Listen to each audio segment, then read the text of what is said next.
This is the Misdirected Mark Podcast, a podcast about gaming, game mastering, and entertaining you, our listeners.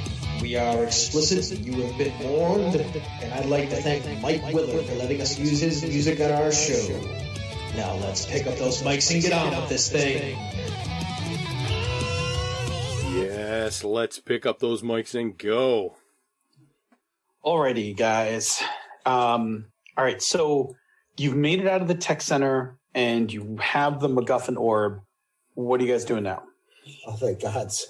Those guards were tough. I thought the laser grav web was going to snare us both. Yeah, me too.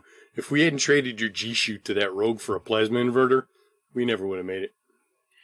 Yeah, I was actually surprised how you outmaneuvered it.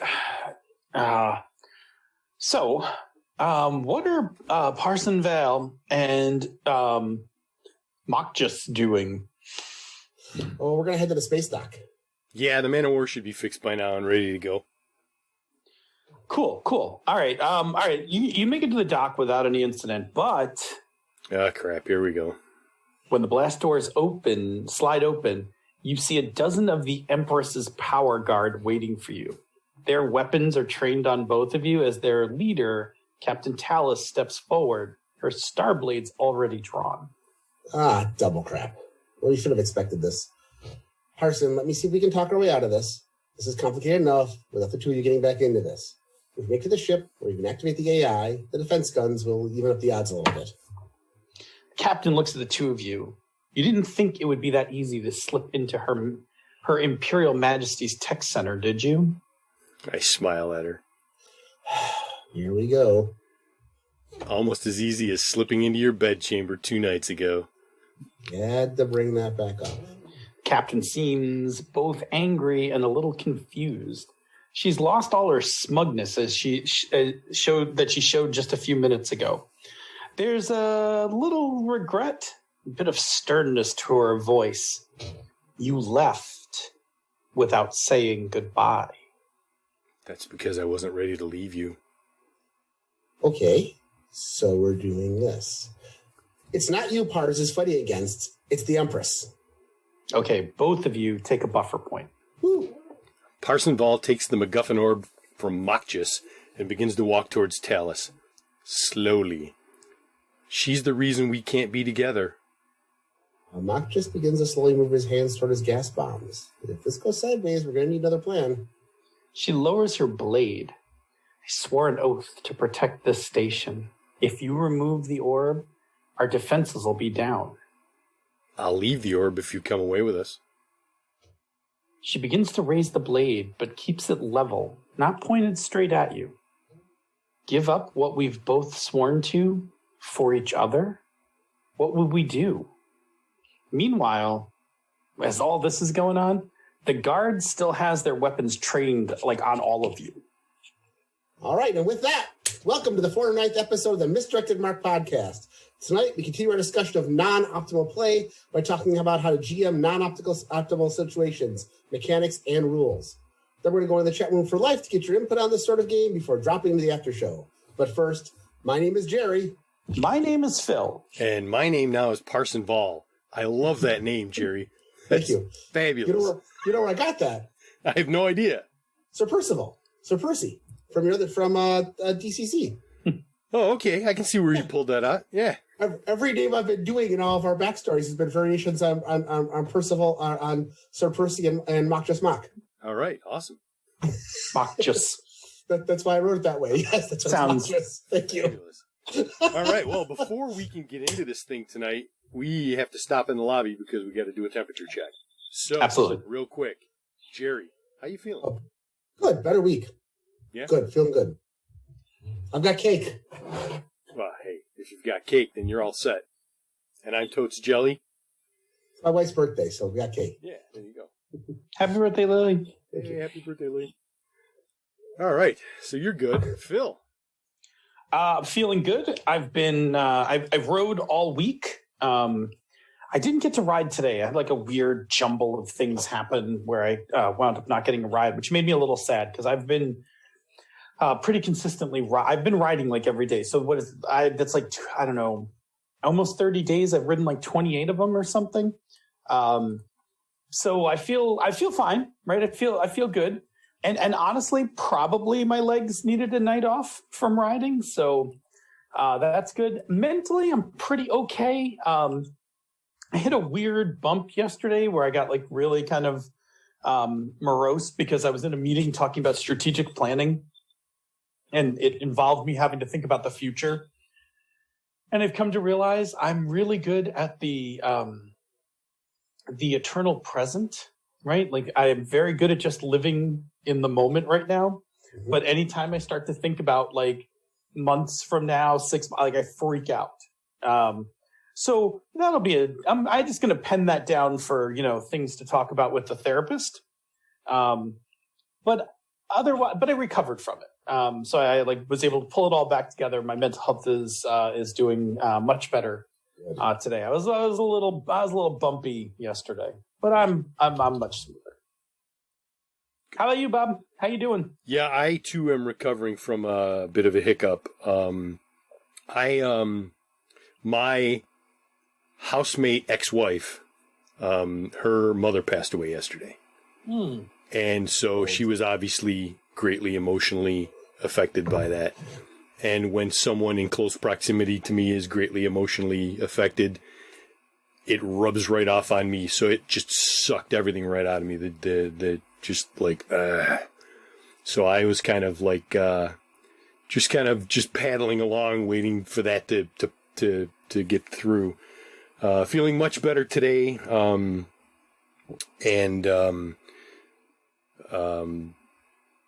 Yeah. So, and physically, I actually had a doctor appointment today to get the ball rolling on checking out a few things that have been kind of annoying me and stuff. So we are getting some things checked, and overall, not bad. Chugging along. Shoulder okay? Shoulder is annoying, but I'm going to go get some X-rays, and I have some what do you call it? Anti-inflammatory cream to rub on it, because it's annoying. Yeah, no, I mean that's what you call it. That kind of low-level pain is it'll just eat at you. Oh yeah. Yeah. But the PA suspects that there is either some serious arthritis or an impingement, a physical impingement of like a bone spur or something, which is what I suspected because it's doing the same thing that my left one did 10 years ago or 8 years ago, and that was a bone spur. So. Is that a thing they treat? Is that a surgical? Yeah, they go in like they're going to do a rotator cuff surgery. Gotcha. But they just scrape away the bone. So hopefully you'll get some relief soon. I just got to get the X-rays done. Which trying to schedule that stuff. Winsong Radiology does not have a nice, easy schedule an appointment interface like Quest Diagnostics does for blood draws. Oh man, Quest is amazing. Quest is when beautiful. You get a blood. Yeah, you go in there, you pick your location, you find the time you want, boom, you click it, you're done. Yeah. The Winsong one, you have to go in and say, okay, I would like these dates and times. Then you call me back and you let me know if it works, and then we'll negotiate. No, seems like it'd just be easier if you just call them and just do the whole thing in one call, right? Should have done, but. Yeah, you should have pretend like you don't know anything about computers. Yeah. I don't get it. Oh no! Can you help me? I'm an old I'm man. on my rotary phone. Turn on, turn off again. Hit the orgasm button. I mean the on-off button. That one's for the after show. Anyhow, so that's our lobby. We're all in the house. Boom. Let's do one thing. Yes. Okay. Hey Jerry, why don't you start us off? I'm watching the season 2 of the Umbrella Academy, and I'm enjoying it even more than season 1. I enjoyed season 1. A couple years ago, a friend of mine bought me the graphic novel for the first story arc, and so I enjoyed that. I enjoyed the original series, and then this season is, I think it's less disjointed. It helps because it's season 2, and it's a lot of fun. You get to see pretty much more of everything that you liked about the characters in season 1 becomes even cooler in season 2. And they do a really good job of kind of playing with more of the relationships and stuff, which is really what the whole series is about. And they get to use their abilities a little bit more cool in cool ways. So it's just fun. It's on my list of things to watch. I really want to just settle in and watch both seasons of it. I'm glad you're enjoying it, because if you're digging it, then I'm pretty sure I'm going to really like it. Yeah. It's well paced. It's another one of those 10 episodes is just about what they need to tell a story in it. So, but it's good. It's good. So, Bob, what are you doing? So I signed up last week for the Star Trek T-shirt of the Month Club from Amazon. And basically what it is for like $17 and change, it comes out to like $19 total. Every month they will send you a new design of a Star Trek T-shirt. You get to pick the cut as a male cut or a female cut, and then you have sizes that range from small up into the XLs. And then every month they charge your credit card. They send you a shirt. If you don't like the shirt, you can actually send it back. That's cool. And you can cancel it anytime. If you need to take time off, it's like, I'm going to cancel and then sign back up 2 months from now. Like, it's very flexible. So I said, shit. What is it, like $20 a month, or? Yeah, it's just under $20 a month. I wonder if they do my size. I believe they do. I'd have to double check, but. I know you don't have to double check. I'll double check. But the first shirt is on its way. It's arriving tomorrow. So next week I can show off the shirt. But you have no idea what you're going to get until they actually ship it. And then in the shipping notice, they give you a picture of what the shirt looks like. So this time, and the colors vary too. So you don't get to pick the color. But the colors don't sound terrible. But this one is black, and then it's got pictures of all the a headshot of all the captains. Nice. And I forget what the wording on it says, but it looks like it's an interesting design. The weird thing about it is the order that they're shown is like just haphazard. It's like that's like weird, right? Archer, and then Cisco, and then Janeway, and then Picard. Like, they're not in order of stardate. They're not in order of show.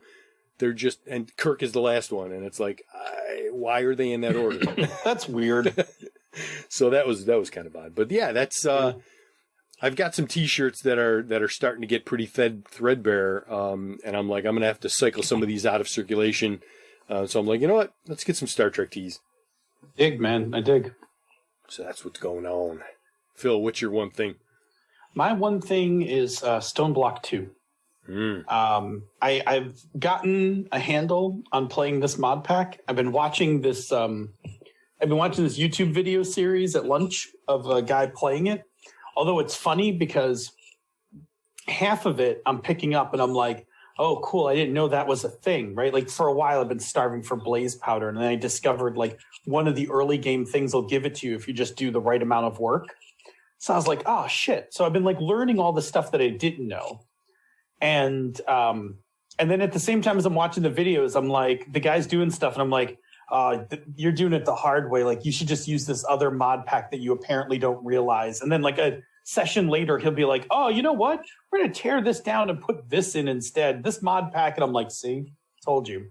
But I'm learning a lot about it, which means that I have gotten past the quaint resources are tight phase. Like, I'm out of early phase. I'm into mid phase. And I built on Sunday night, I built my ME network and put all my stuff in it. And boy, that was a chore, huh? Oh man. ME networks are they're such a pain in the ass. Refined storage is a much better mod because it's everything that is Schmidt will yell at me. It's everything that ME network does, but simple. Whereas ME network is all complicated. But this mod pack also has add-ons to AE2. So it's got advanced inscribers and some other things that like make life a little easier. Anyway, I'm to the point where I'm generating some nice amount of resources, and I'm getting to the point where I could start getting into 2 mod packs that I've really wanted to get into that were that we've never done in any of ours, which is Draconic Evolution and Project E. I think you need to explain for the people that are not Minecrafters what ME networks and AE2 sure. And all that is here. Yeah. So an ME network is So one of the it's a mod to Minecraft which creates digital storage, so that instead of putting all your things in a variety of chests and having to like run through a room, like looking in this chest and looking in that chest, you create a computer network that has disk drives that hold your items, and you put them into the storage network, and then you take stuff out and you can craft stuff in it. Like, you can make an item. If the stuff is in your network, it'll just make the item and give it back to you. And then later, you can get super fancy on it. You can have like auto crafting where you can just order items to be made by the system and all that. There are a number of different mods that do it.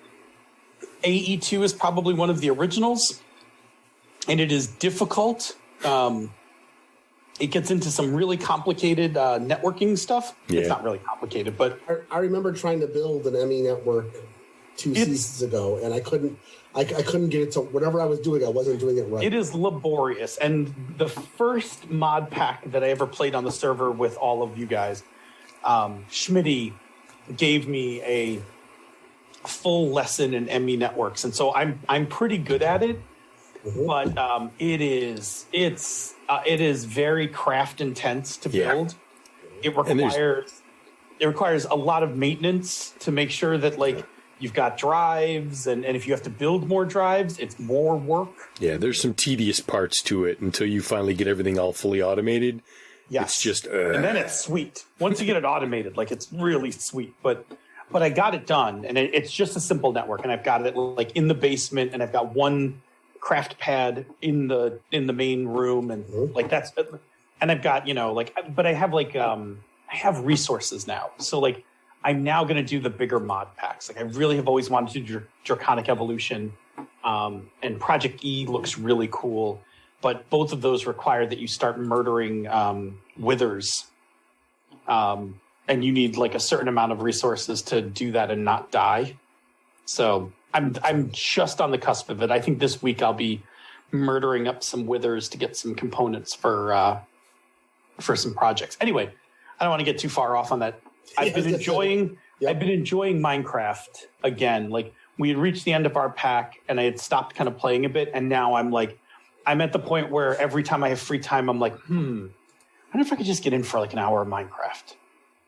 Of course, that means I have to like plan ahead because it takes like 5 minutes for that pack to load. Yeah. Because it's like 260 mods in it. It's a beast. Anyway, it's a lot of fun. Okay. Cool. All right. That's enough of that. Moving on to announcements. I got one, of course, which is the DS9 watch party. We've reached our first month. We are in week 4 of our DS9 watch party.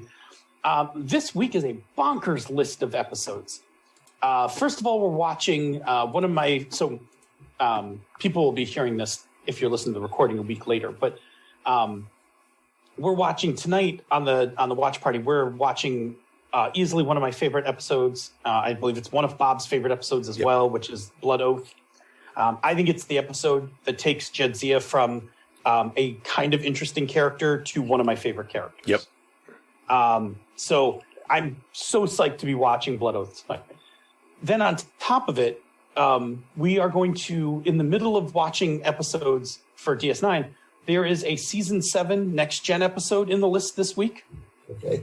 Because it ties into 2 of the episodes that are in that we're watching. And then in preparation for next week's party, everyone will be watching a classic old Star Trek episode. Yes. And the noobs who have never seen the original series are going to be like, what is even going on here? Here's the thing. That episode, Mirror, Mirror, is so culturally ingrained that I think people, like, when they see it, they'll be like, oh, that's where that joke comes from. Yep. Yes. Yes. But we need to watch it to set up next week's. So I'm excited because this is like a week where we're watching DS9, TNG, and the old series all in 1 week. Good stuff. And then a couple of seasons from now, we have to watch one more old series episode to prepare for a DS9 episode. And that's another amazing DS9 episode. Anyway, you should come join us. And if you're remotely interested in Deep Space Nine, 1 month is not hard to catch up on. Nope. You can come join us by just going to the forums and checking out the forum. We have discussions going on about different episodes. We got the episode lists up in there. And that one you do not have to be a patron for. That is on the forum. So that is publicly accessible. And you don't even have to participate with us. If you just like, I've always wanted to like watch DS9, just like go steal our list. Like just go in and steal the week lists as I post them and just go watch them on your own. Like totally cool. Or you can just watch the whole series because honestly, you can't go wrong. That's what I'm doing. That's what Mo and Deanna are doing. They're watching the whole thing. Yeah. I'm catching almost all the episodes. There have been some really good ones that have not been in there. So the other thing I saw, which I'm excited about, was I got an email today from Magpie Games that the PDF for Cartel is dropping in the near future. Ooh. And for that, I am very excited. Phil loves the Cartel. I can't wait to run this game. Like I've been so excited to run it that I was just like, I will hold off until the final game is done. I really am actually going to hold off even longer because all of our current games are good and I don't actually want to mess with any of our current games. Yeah. But I am just like, I'm so like, I'm dying. I love the artwork in the game. I love everything that's been going on with that game. So I'm really excited to just get the PDF and block off a few hours and kind of just jump on the couch and do some reading. I feel like that's all I got for announcements. Anybody else got anything? Nope. I see a note, but I don't think it needs anything. So no. Let's go on to our feature segment. All right. Ooh, you know what we're back to today? We're back to the workshop. Let's do this. Workshop. We're talking about non-optimal play. Helping your players make bad decisions and make even better games out of those bad decisions. It's non-optimal play in the workshop. Don't suck. All right. Do I even come close to the length of that thing? Like I have literally no clue. Okay. I can't hear it. I don't know if people know that or not. But the way we're rigged up, I don't actually hear the bumper when Bob plays it. Yeah, that's why I have to kind of give him a cue that it's going. Yeah. But yeah, you do a pretty good job of getting the length just right. There's a long tail at the end of it, so I usually end up chopping off the close to dead air at the end. Well, that's good. Anyway, I turn it over to you guys. All right. So tonight we're going to talk about non-optional play. This is a GMing topic that we started discussing last time and decided to go into in a lot more detail. Last week we were here in the garage talking about mechanics that support non-optimal play. And in that discussion, we acknowledged that the GM is also a major factor in supporting non-optimal play. So tonight we're going to return to the workshop, look at the GM side of non-optimal play, and talk about what role they play, how the GM can support this kind of play, and how you make this kind of play part of your table culture. Awesome. But in order to do that, Phil, we need a recap about non-optimal play, and that means definitions. Behold! You are in the presence of Definition Panda. Inside. Awesome. Yes. Okay. So we went into this into a lot of depth last week. So I'm going to try to be brief about this. If you were listening to this episode and didn't listen to last week's, I would recommend going to also listen to last week's because a lot of what we're going to talk about tonight is going to kind of pull things from last week's episode as well. But let's have a refresher anyway. It's been a week for those of you who've been following us along the whole time. What is non-optimal play? It is play in a role-playing game when a character makes in-game decisions that reduce or prevent control of a situation or outcome. For instance, a character could spend all night studying for a big exam in order to gain a bonus for that exam. But if they're playing in character, they might instead indulge their party animal aspect and party all night, so then they then go to the exam with the aspect of a hangover instead. Yeah, that's some non-optimal decisions. Mm-hmm. I have some friends who made that non-optimal decision in college, like several of them. I was not one of them. All right, we also talked about last week why people do this, right? There's a whole number of reasons we talked about why somebody might find these kind of non-optimal decisions enjoyable in a game. But the common factor among all of them is that, and again, this is subjective, but we think like people who do this, and I'm one of them, feel that these decisions make the game more entertaining for the player as well as hopefully for the rest of the table. Now, we also talked about, and this was the whole episode last week, we talked about that there are games that mechanically support this kind of play, and there are games that are neutral to this. We could not identify any games that were openly hostile to this kind of play. And no one corrected us yet on Twitter, so maybe that one doesn't exist. But the important part is that sometimes games support this, sometimes games don't. But what we're going to find out is that a GM, and that's what we're talking about tonight, is a huge component of this. And by way of teaser, and in order to complete the trifecta next week, we're going to talk about making non-optimal decisions as players. So we're doing the whole, this is the non-optimal tour. Like you got mechanics, we got GMing, and we're doing players, right? One last thing I want to bring up, and we'll get into where it fits into our discussion for tonight, is I want to talk about the term feedback loop, right? A feedback loop is a process in which the outputs of a system are circled back in and are used as inputs. Does that make sense, right? Okay. We're going to get into using that term a little bit later into the episode, but you know me, I like to have these things defined out. All right, so that is our quick recap about non-optimal play. And that is an excellent recap. Thank you very much. With that setting the stage, as Jerry said a few minutes ago, the GM has a role to play in this as well. How does the GM factor into this, Jerry? Well, in an RPG, the GM is going to represent the world, the NPCs, the environment, everything but the player characters. And one of their major roles is to take input from the players as they describe what they do, and then determine how the world is going to react to those actual actions. So the GM has three primary pathways with which they can respond. They can do it by interpreting the response of the world. They can decide how and when to engage the mechanics of the game. And they can interpret those mechanical outcomes based on what's going on. And that will tell the players a little bit more about how they're going to react to non-optimal play. Sure. So to show this off, we're going to use one example, and then we're going to just kind of show each of these three pathways. So, having been captured by the prince, the party is forced to dine with him. So, like a la Empire Strikes Back, right? The Vader dinner. And during dinner, one of the PCs, Bob, throws a drink in the face of the prince. So, if the GM were interpreting the response of the world, the GM can, through the narrative, determine what the outcome is going to be in that situation.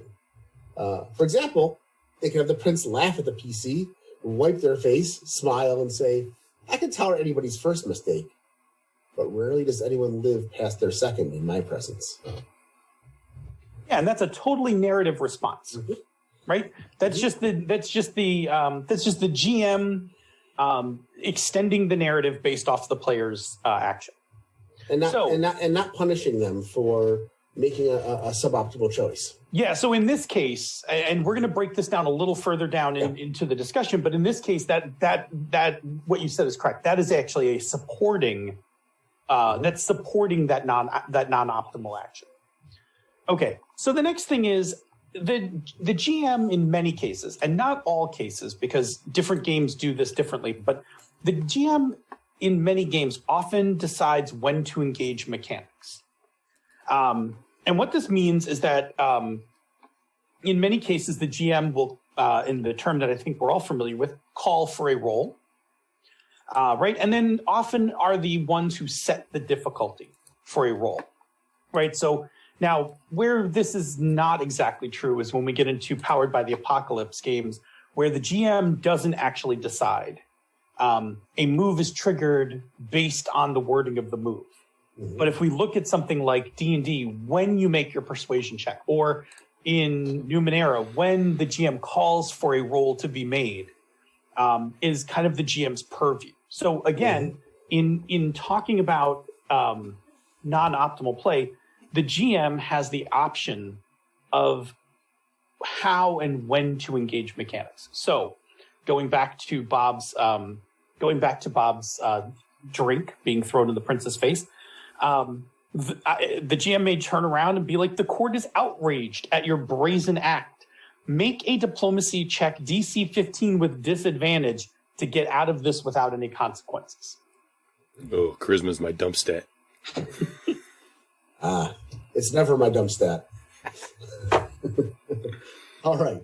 So, in addition to that, we can also look at how they're going to interpret... Optimal play wisdom should always be here. Sorry, did we overlap? That was weird okay. Overlap. Sorry, I meant to say just before you got started, but that's okay. For non-optimal play, wisdom should always be your dump stat. Like, never learn.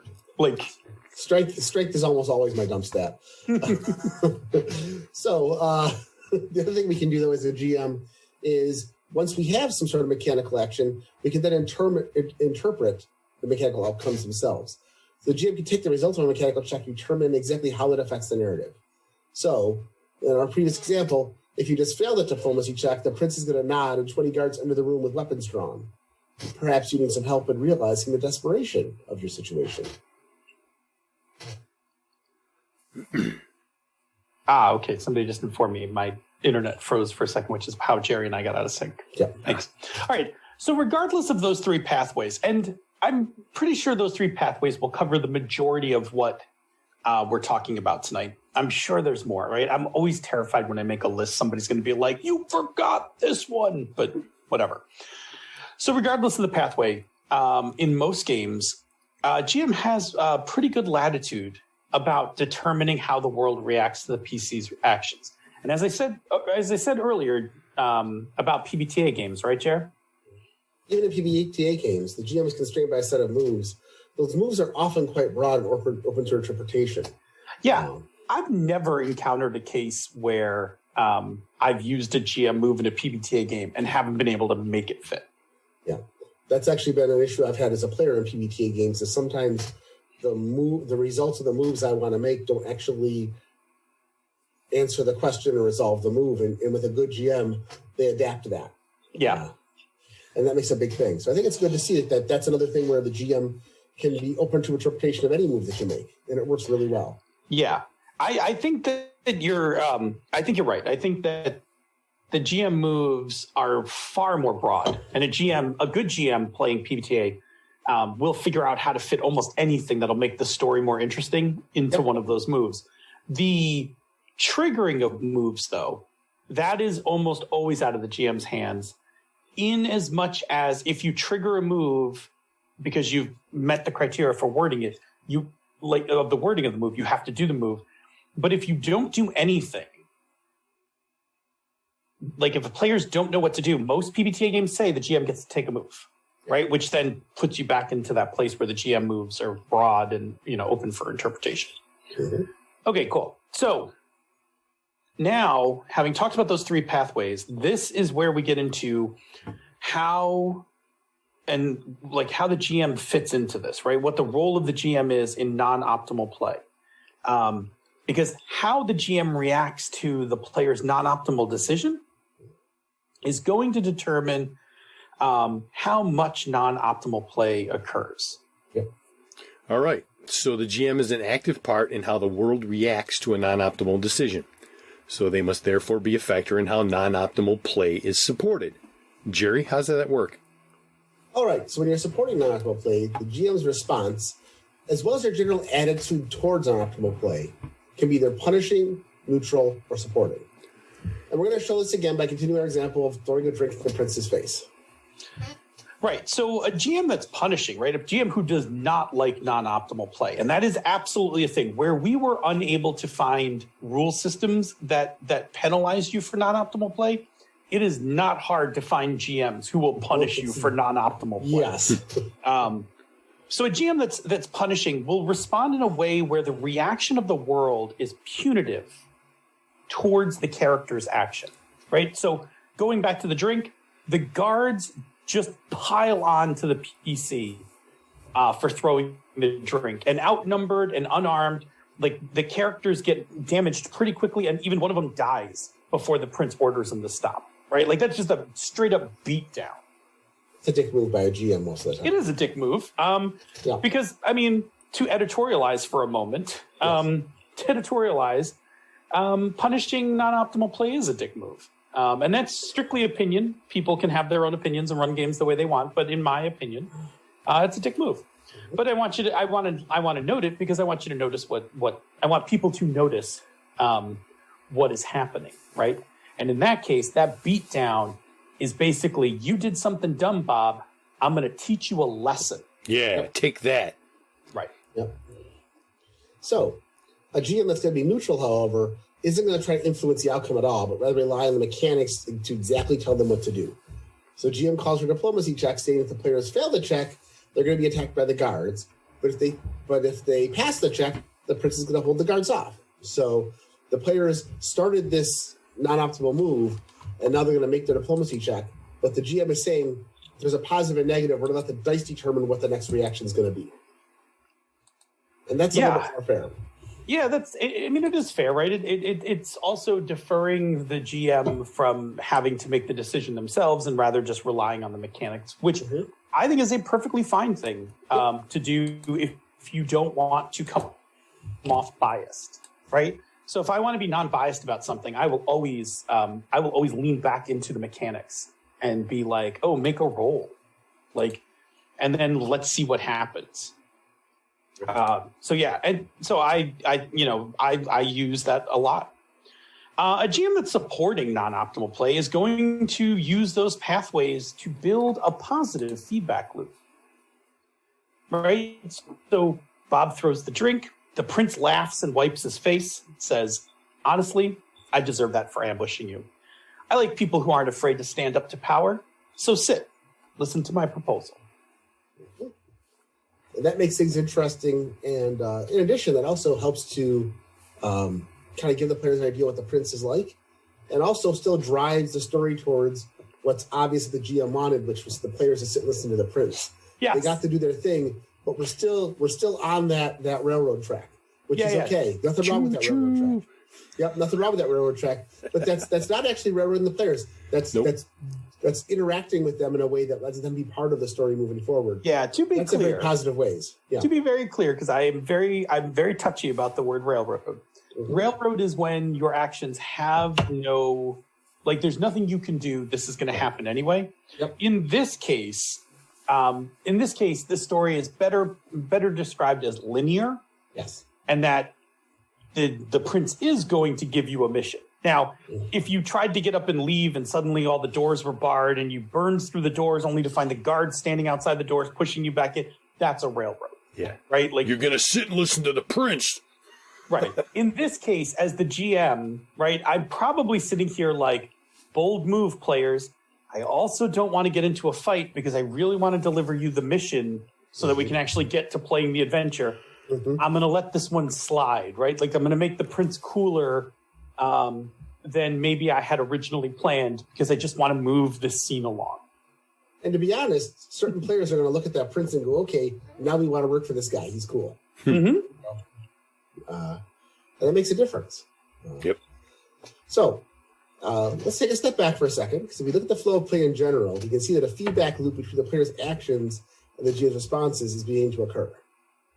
Psychologically, there are different kinds of loops. Sure. A negative feedback loop is one that de-incentivizes the player from a certain type of input. Mm-hmm. Meaning that, based on the response they get, they are less likely to provide that input again. Right. Whereas a positive feedback loop is one that incentivizes the players for a certain type of input. That is, something happens that either rewards, entertains, something positive where the player wants to provide that input again. In our example so far, the negative feedback loop would be the guards just dogpiling on the players. Yeah. Where the positive feedback loop is the prince laughing, being cordial with them, engaging them in more role-playing, and giving them a mission. So those are two very good examples of what's actually going on in this story. Mm-hmm. So, however, the GM can also, as the output, have a direct role into how those loops are going to be responded. And this is just what you were saying, right? So as a quick reminder, if a game has mechanics that support non-optimal play, mm-hmm. then setting up these loops, whether they're positive or negative, is going to be part GM and part rule system. But if a game does not have, if a game is neutral to non-optimal play, then these loops are pretty much just set up by the GM. Yep. And by the GM's actions, right? Like, it doesn't even have to be anything conscious the GM does. It's literally just the way the GM responds. And how a GM responds to non-optimal play is going to have a direct effect on if and how it's going to continue to occur in the game. Yeah, I mean, so building upon everything we're talking about here, right? If the GM penalizes the players, right? If I just beat you down for doing something like that, I'm creating a negative outcome loop, right? I'm de-incentivizing you from doing things like that because the next time you do it, I'm going to beat you down again. No one likes that, and that's why it's a dick move, right? Like, just editorial again, right? Mm-hmm. That's why it's a dick move. But if the GM supports the players, then a positive outcome loop is created, and this incentivizes the players to making these decisions. And this is what I talk about when I constantly talk about having player trust and GM trust. Yeah, absolutely. Yeah. If the GM's neutral to it, then other factors from the player are going to factor into whether they want to make non-optimal decisions. And that goes back to that list of things we were talking about last time about you want to make the story more interesting, you want to spark a conflict or whatever. Like if there's no feedback loop to it, then that's going to be the driving factor to whether you do these things or not. So a GM who then wants to support optimal play needs to be aware of how you're responding to the actions of the players and have that world respond accordingly. This in turn is going to set up a feedback loop in the game that will influence the actions of the players. And all this goes back to trust. The players need to trust the GM to simply not take the most detrimental outcome when they try something suboptimal. And the GM has to trust the players to play in character work with the non-optimal outcomes that they provide. And that's going to get into our player discussion next week, where we talk about making non-optimal choices in the game where you aren't Leroy Jenkinsing as a verb. You are not Leroy Jenkinsing the game and pissing somebody off at the table. Yeah. I've talked about this before, though. A lot of us, especially us older GMs, have had the experience of meeting players who you can tell when they sit down at the table, they've been burned before by GMs and they just don't trust anything that goes on for a while. Oh, and absolutely. And the first time that they get to try something cool and it doesn't suddenly explode in their face, they start to trust you and have a lot more fun. Yep. And it's wonderful. Usually the first sign that I can tell a player's been burned like that is when they start asking these really obtuse questions. Yep. Right? They'll just be like, so is plasma fuel a little flammable or really flammable? Right? And you probably don't know. And you're like, I don't know. And it's usually at that point where I turn to players and I'm like, hey, what is it you have in mind here? Yep. What are you going for? Because when you ask those obtuse questions, what you're trying to do is avoid the GM from either punishing you or cutting you off, right? Mm-hmm. And that is a trust. That is a trust fail condition. You are conditioned to do that when you do not trust your GM. And so usually the way I kind of, again, I've adopted the PBTA idea of fan of the players. So it's tell me what it is you have in mind. Because if I think it's cool, I'm probably going to answer in your direction. Yeah. There you go. Yeah. All right. So all of that makes sense, but not every game is about making one bad decision on top of another, while some games are exactly that. Phil, how does a table tune this to get the right result? Yeah, right. So we're going to assume that for the rest of this discussion, we're going to assume that you and your table are in support of non-optimal play, right? If you're not, everything else I say doesn't work. It kind of works, but you have to have other discussions. So what you're looking for is you are looking for the right balance of non-optimal play that's going to fit this game. And so we need to look at 2 points. I love continuums, right? So let's build an axis with 2 points on the far ends, right? Let's talk about the 2 extremes first. So on the one end, we're going to have players who look only for and try to make optimal decisions at every single interaction. They're only going to do the things that are the most mechanically optimal for them. Correct. And on the other hand, we're going to have chaotic stupid. A table of people who are just out there trying to make chaos with one bad action after another. And what's our best example of that, Phil? Leroy Jenkins. God damn it, Leroy. Jenkins. All right. So imagine we've got our ultra precision players on one end. We got our Leroy Jenkins on the other. What we're really shooting for is the middle of this continuum, right? And even in the middle of this continuum, there's a pretty wide range of optimal and non-optimal play. Mm-hmm. And so in order to tune your game to the right mix, I say you should start by looking at the game. Hold on. We have a question. We had a question in the comments. Could you please explain Leroy Jenkins to those who don't know who that is? Fair. I'll simply say that one, you should experience Leroy Jenkins by watching just type it into YouTube and watch the video. Yep. But Leroy Jenkins is a meme that comes from, I believe it's was it World of Warcraft game? Yeah, I believe it was Warcraft. I think it's a World of Warcraft game or EverQuest. I forget which one. But it is a group setting up to do a large raid, and they're planning when one player, Leroy Jenkins, just breaks ranks, runs in and triggers the encounter, and creates a disaster for the rest of the guild who is trying to pull off this raid, and gets most of the party murdered. Yeah.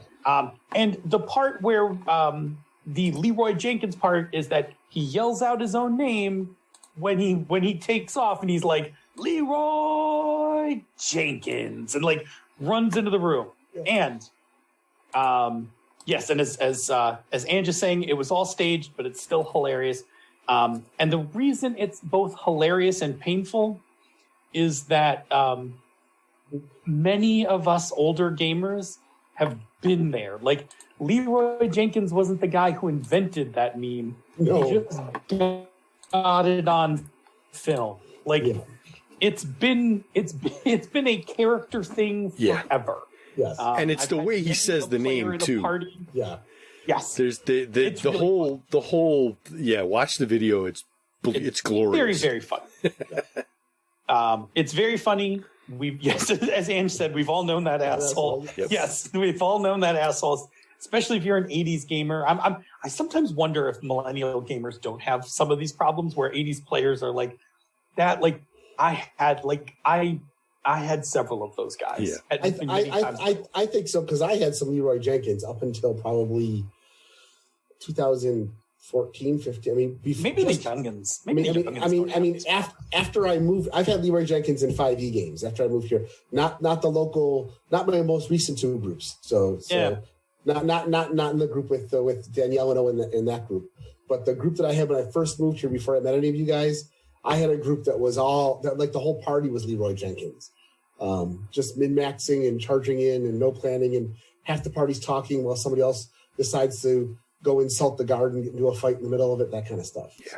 Yeah. So next week, we're going to get into this from the player side, because this is actually really important from the player side about how to make non-optimal play in a courteous and supporting way, and not in kind of a chaotic, stupid dick kind of way. Yeah. However, I'm going to reiterate Ange's earlier comment, which is that we want to state for the record that at the end of the day, non-optimal play is still not an excuse for you to be a dick and just say, well, that's what my character would do. Oh, my first No Stew article ever. Yeah, we're going to go over that. But yeah. Yeah, we're going to get deep on that next week. But just want to, we should state this week that it should still never be it's not an excuse. Your actions should never be taking the fun away from everybody else at the table. Yep. Just don't do it. All right. So, as you mentioned last week, if a game has mechanics supporting this type of play, then it implies that it expects this kind of play is going to occur, and that's what you have to be prepared for. And often the game can help you find what that balance is. For instance, in Fate, you have the Fate point economy that always strives for the players having some Fate points. So the players run low. As a GM, you can start compelling them, give them reasons to do suboptimal moves to give them those Fate points you're going to use later on. So the game already tells you already how to start doing that and how to reward them for their suboptimal play. Exactly. The next place you need to look at is the setting of the game, right? Yep. Right? Games that have gritty settings tend to lean towards more optimal play, right? If a game has a really harsh combat system, if a game has like really tough opposition, like for instance, hydro hackers, right? Like one of the things I always tell players, like if you see water authority enforcement officers, run, right? So those games tend to lean more towards optimal play. I'm totally stealing your part, Jared. Take the rest of it. I'm sorry. That's good. We're all this together, okay? Never podcast in a vacuum. So, however, games that have more fantastic settings are going to support more non-optimal play.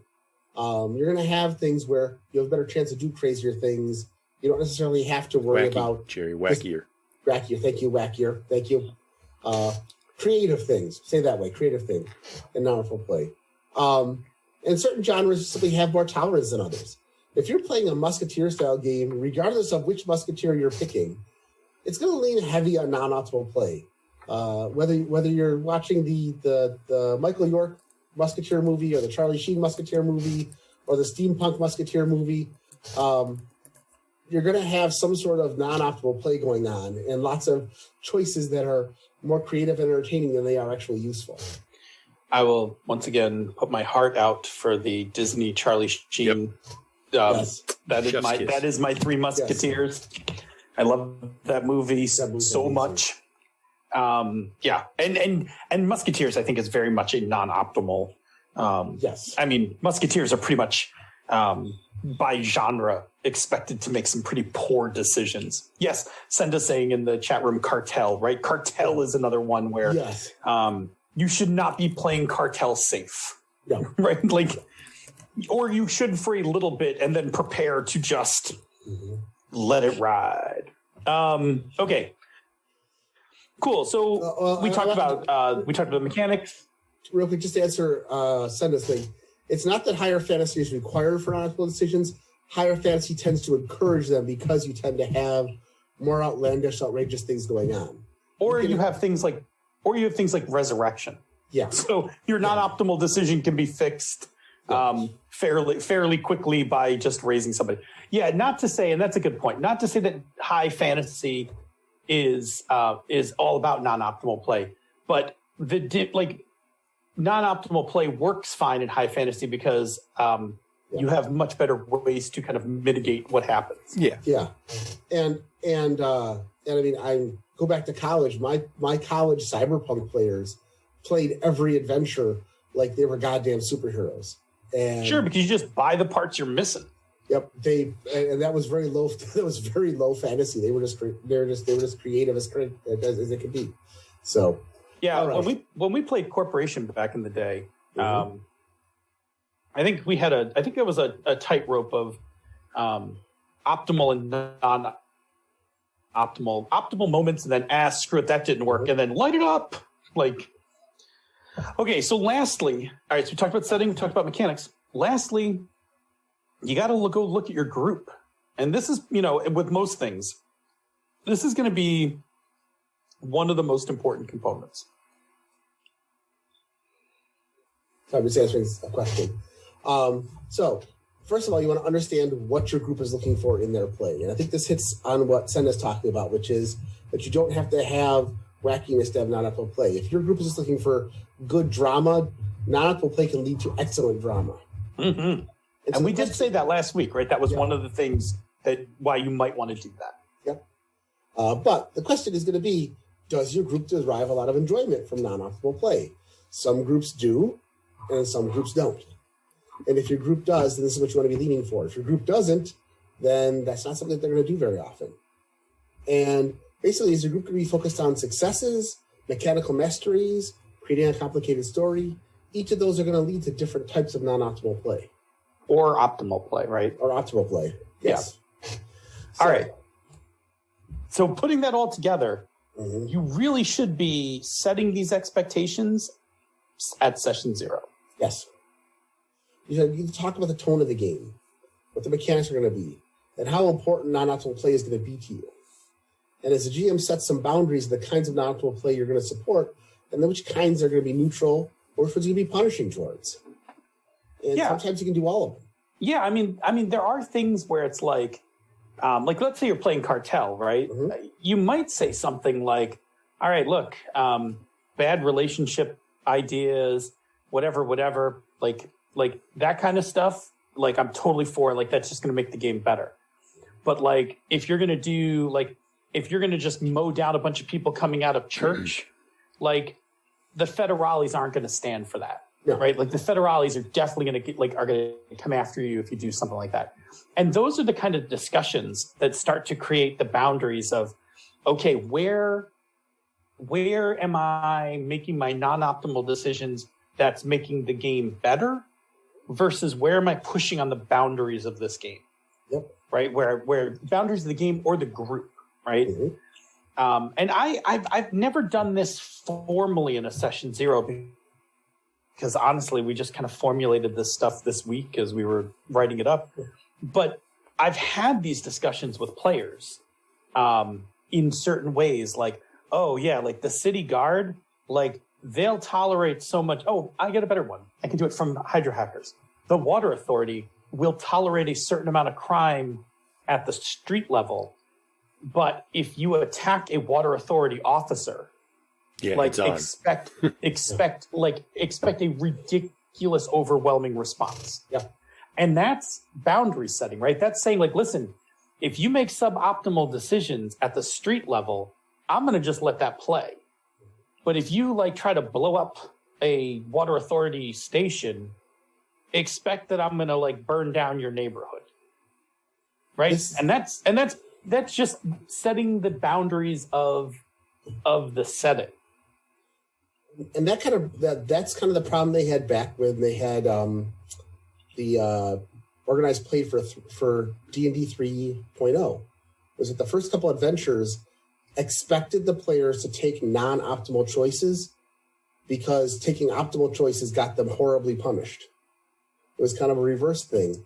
And but they didn't tell the players that at the beginning of the game. That's why so many people died during their first couple adventures, was that they expected those kinds of reactions. That's why even back then you needed something similar to a session 0 saying, these are the laws of the land. If you've been playing D&D for years, you can't just attack somebody because they shot at you with a bow and arrow. You're going to be arrested by the guard if you do.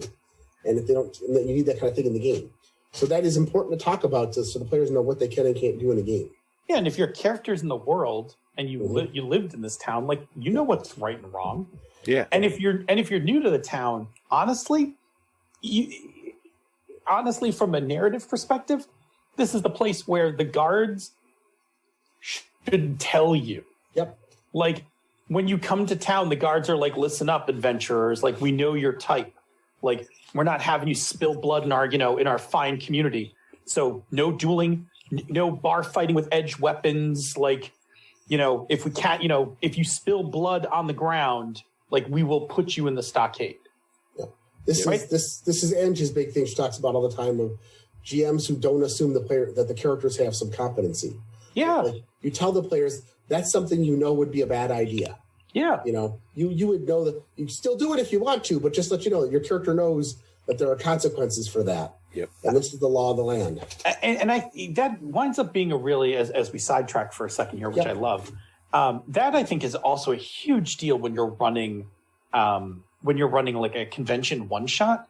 Yep. Because like people will come and sit down and play Hydra Hackers and they don't know how the world works. So they'll say something like, oh, we should blow up the Water Authority or something. And then I'm like, okay, quick side note, because you grew up in this world, here's what you know, right? Like, here's, i.e., don't do these things because you actually know better. And then if they go and do it anyway, well, that's on them, right? Like, then we're just going to play the game.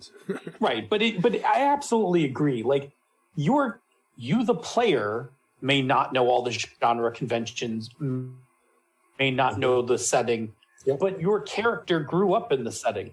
Mm-hmm. So unless your character's like, I'm playing Core, the barbarian outsider, I come from the Axe-Torn Valley, I don't know how your town works. Mm-hmm.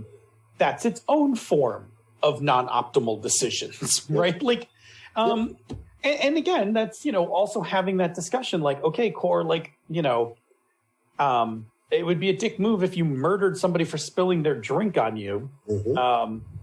But, if you misunderstand, certain customs, that's funny. Mm-hmm. Like Core's misunderstanding that halflings are mighty warriors. Yes. Clearly, all the halflings you've met have been mighty warriors, so the whole race must be the whole species is a warrior tribe. Well, if all the halflings you've met are mighty warriors, you're playing Eberron. No, we in our Airy Peaks game, there were 2 halflings in the town. One of them was a PC, one of them was NPC. They were both really fierce fighters, cool. And so my barbarian, who did not come from these lands, just figured all halflings were like that. And so one time when we were not in the Airy Peaks, we encountered a caravan of halflings, and Cord like comes up to them and is like, brothers in blood, and is like hugging all of them, and like, we are going to go forth and slay all these people. And these halflings are like, what's this guy talking about? Yeah. Like we just want to make like tea and biscuits, and like this guy's ready to lead us through the gates of hell. Yep. Yeah. Good times. It was just. I think Senda also summarized up very well, which is that you can have consequences, but as the GM, you want to make the consequences more interesting than just simply punitive. And I think that's a great summary of it. Yeah. Well, again, to editorialize, right? Punitive is dumb. Yes. But I will say this, right? Like there is a thing where, and this is the balance, if a player goes chaotic stupid, sometimes you got to push them back over the line. Yep. And sometimes that means you have to be punitive. Yep. So like if you throw a drink in the prince's face and the prince wipes his face and laughs it off, that's one thing. If you do it again, like as the prince makes the next statement, now you're getting into kind of like slapstickville. Yeah. And it's like, well, okay, like we're going to have to do something about this if the game's going to progress forward. Yep. So no one wants to, and no one, I'm not going to say no one. I, as a GM, never want to actually punish players for non-optimal decisions, but also I expect my players to make non-optimal decisions that support the game and make the game better, and aren't just being a dick. Mm-hmm. So there's a balance, and we're going to talk about the other half of that balance. But let me finish up this segment with one last bit here, right? Jerry, you just talked about the session 0 discussion, which is great. Have the session 0 discussion to kind of set those boundaries. Mm-hmm. Then on the GM side, during the game, you need to fulfill those expectations, right? So if the expectations are to have non-optimal play, then as a GM, you need to make sure that's happening in the game. And so if your game has mechanics for it, you need to make sure those mechanics are getting engaged, right? A GM has a certain responsibility in Fate to keep Fate points flowing. Yep. They're not the sole person who has to do it, because a player can absolutely self-compel. But a GM reading the table and sees low, like somebody with like not too many Fate points, needs to like lean in and start compelling them. And it's one of the reasons why in Fate games, when I run Fate games, I always have a sheet that has everyone's aspects on it. So that at a glance, when I need to make something happen in the game, I can just kind of look at somebody's aspects and be like, we can make a compel out of that. All right, so that's the first part, right? You need to like engage those mechanics to keep to make the game do what it's doing if they have them. But then you also need to set up those positive feedback loops. Yep. So you need to create, like, you need to use those pathways so that when the player does something non-optimal, your response makes it cool, makes the story cool, right? So that the players are then more apt to do that. Yep. And that's building that loop. Excellent. So that is our look at the role of the GM in non-optimal play. Let's take a break quick and check in with the chat room. But before we do that, have you met Bonus Experience? Ray and Monica are 2 old friends exploring gameplay and design through the lens of diversity, while also sharing some of the dumbest humor gaming has to offer. You'll enjoy it. Go listen to them. They're fantastic. Yes. They are. So we had I laughed quite a bit when I listened to them. Yeah. We had a good back and forth earlier. Mo, the Tabletop Bellhop, made a comment that playing D&D, they had people get into fights due to how other players played, and the people at the table not getting all of the adventure rewards in organized play. Yep. And he says that he blames that on the system because the rewards were based on winning the combats, and if people were making the suboptimal choices, then they were screwing the whole table out of the rewards. But Ange disagreed. Even the most mechanically minded D&D games still encourage role-playing, she says. But many GMs and other players, as you said, will punish people for doing things that are not optimal. And it's an interesting opinion because you can look at it from both angles from a certain perspective. Well, I look at it as the fact that 4E by itself and 3E and 5E don't necessarily punish non-optimal play. And some of them, like 5E, actually have ways to reward it.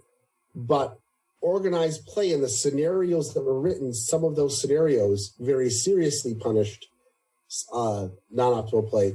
But that was the scenario, not the role-playing game itself.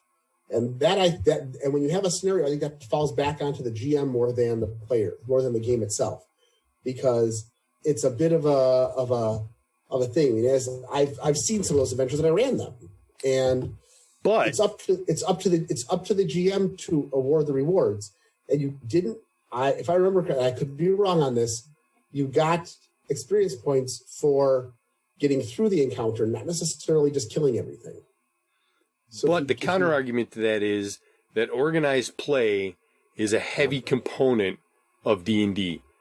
And if you're sitting down to organized play, not just a GM and his home group, and you're playing the organized play adventures, if you're sitting down at an organized play table, you're doing the organized play. That is the game. And if the game is geared that way... Well, and again, I don't necessarily think that the game is geared that way. Yes. I think that organized play is geared to play a certain way using the rules. And I think that organized play is not the same as playing at a home table or in any non-organized way, right?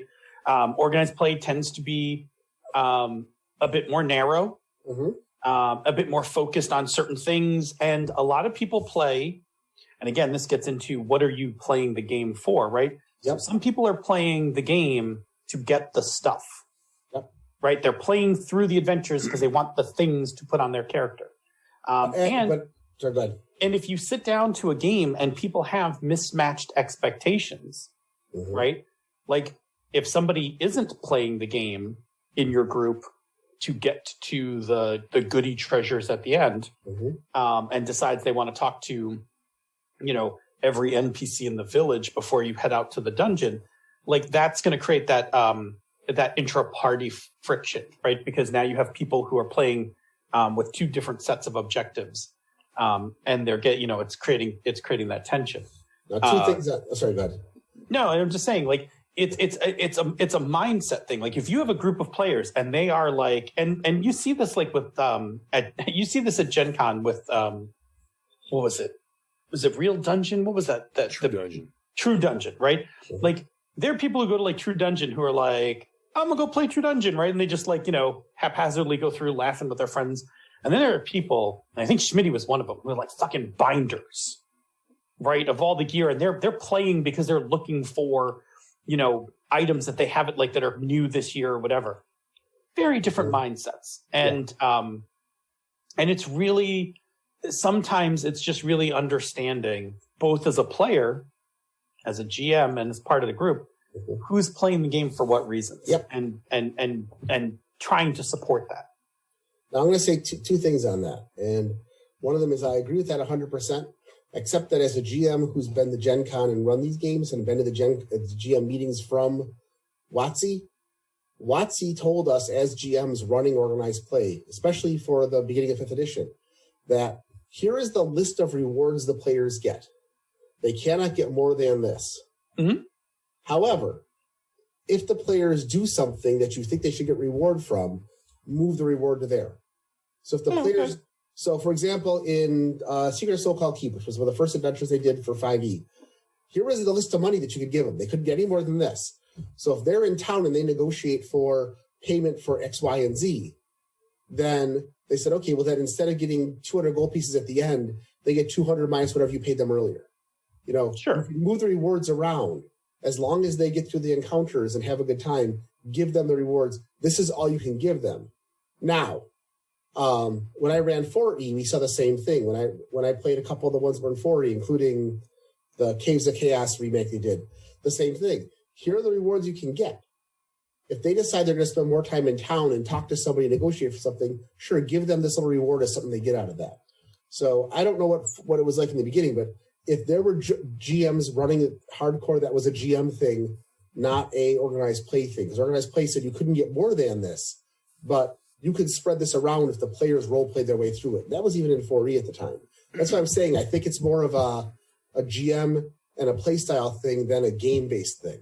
Well, and I think, I think Ange in the chat room is talking about how much training does a GM get, and like that varies completely. Like if you're somebody who's done years of organized play at Gen Con, like you're pretty well trained. If you're the D&D enthusiast who's like, you know what, I'm going to do this for my local game store, and you know, like literally just signed up on the web and got the packet and aren't actually talking to anybody else, or maybe just chatting on their forums. I think, you know, the experience varies. Yeah, I wish that the guys who did the D&D 5e release lecture for us when they gave us our players' handbooks and everything, I wish they would have recorded that and put that as a YouTube video, because they went real hard on the book. The book is guidelines. As a GM, if the players are having fun, that's good. You know, don't let them go hog wild. Yeah. But if they want to try something that's not in there, let them do it. They walked around the tables and did stuff. You know, players wanted to cast 2 mage hands at once to try to tie a knot to a chandelier in the ceiling. Let them make a dex check and do it. There was a lot of that kind of stuff. Yeah, obviously that is a thing that they should do. Is if you're going to give advice like that, that's only given to a small segment of the gaming population, record it and put it up on YouTube so more people get to see it. And I mean, these were the people running organized play, but this was also the authors of the books up there saying what we intend. Because that's what got me back in the D&D. Because I left D&D after 3, 5, and 4. I played a little bit, but it wasn't my game of choice. It still isn't, but it's still a fun game to play. But what sucked me back in was that speech. I walked out of there so fired up to run D&D, because I'm like, yes, this is the way I want to play D&D. Yeah. Anyway. I really like that, just kind of tacking onto that. Yeah. I really like, there's a whole chapter in the Numenera, Discovery book, where it's basically just Monty. I'm pretty sure it's Monty just telling you how the game works. Yeah. Like, just telling you, like, here's the thing about setting difficulties. Here's the thing about doing this. Here's the thing about doing that. Here, if you want to hack into the game, here's some things to watch out for. Like, and it's written in a different voice than the rules. Right. The rules are very third person. It's very conversational, second person conversational, which I really like because. And I've done this in games that we've designed where games should do that. I will put a sidebar in, and like there's a sidebar in Hydro Hackers that's like, why don't you say how big a unit of water is, right? And it's like, well, there's 2 answers to that, right? One, one is strictly from a game perspective. If you tell people how big it is, they'll start gaming the numbers for units of water. And, 2, like, the idea is that you're really supposed to be short on water so that players don't carry around a ton of water, so that they have to do the drink water move or the find water move, because those are interesting. Yep. And I just wrote that in there. I was like, this is why. Like, there's no magic to this. Like, there's some game stuff that's going on here that you as the GM should know about. Mm-hmm. Yep. Absolutely. Yeah, I love when designers just reveal chunks of their game and are like, this is how this is what's happening here. Here's the inside baseball for you.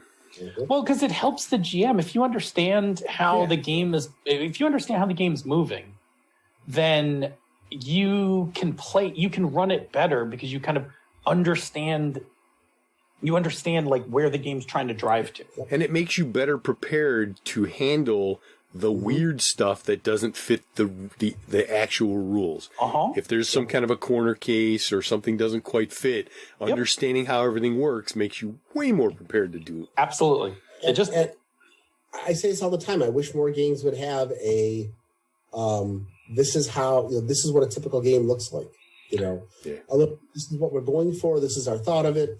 This is some of the adventures we thought people might want to play with, that sort of thing. These are the things we expect to come up in the game, all that kind of stuff. Yeah. Years ago, I used to say I wanted the Chilton manual for the game. Right? I wanted like the manual that has like all the parts and explains how it's all put together. Yeah. Like, here's the core book. You can read that if you're really interested. Here's the Chilton manual that'll explain to you, like, this is basically what's happening in the game. Like, these are the things, like, if you monkey with this game, you change something, here are all the things, here are the knockoff effects that are about to occur. Yep. Yeah, for anybody who doesn't know what a Chilton's manual is, Chilton was a company that put out manuals for automobiles. So if you had a 1969 Chevy Nova, all right, you could get a Chilton's manual for the 1969 Chevy Nova that told you all of the parts that were in it, how everything was put together, where everything went. So if you needed to do a repair, you could figure out what part you needed to buy to replace something, and then how to take the thing apart to put the part in, and all of that stuff with schematics and diagrams and everything. As a quick aside, when I was a teenager, I had a 1983 Dodge Charger that was a standard. And I may have been a little rough shifting, and I broke the linkage between the stick and the transmission.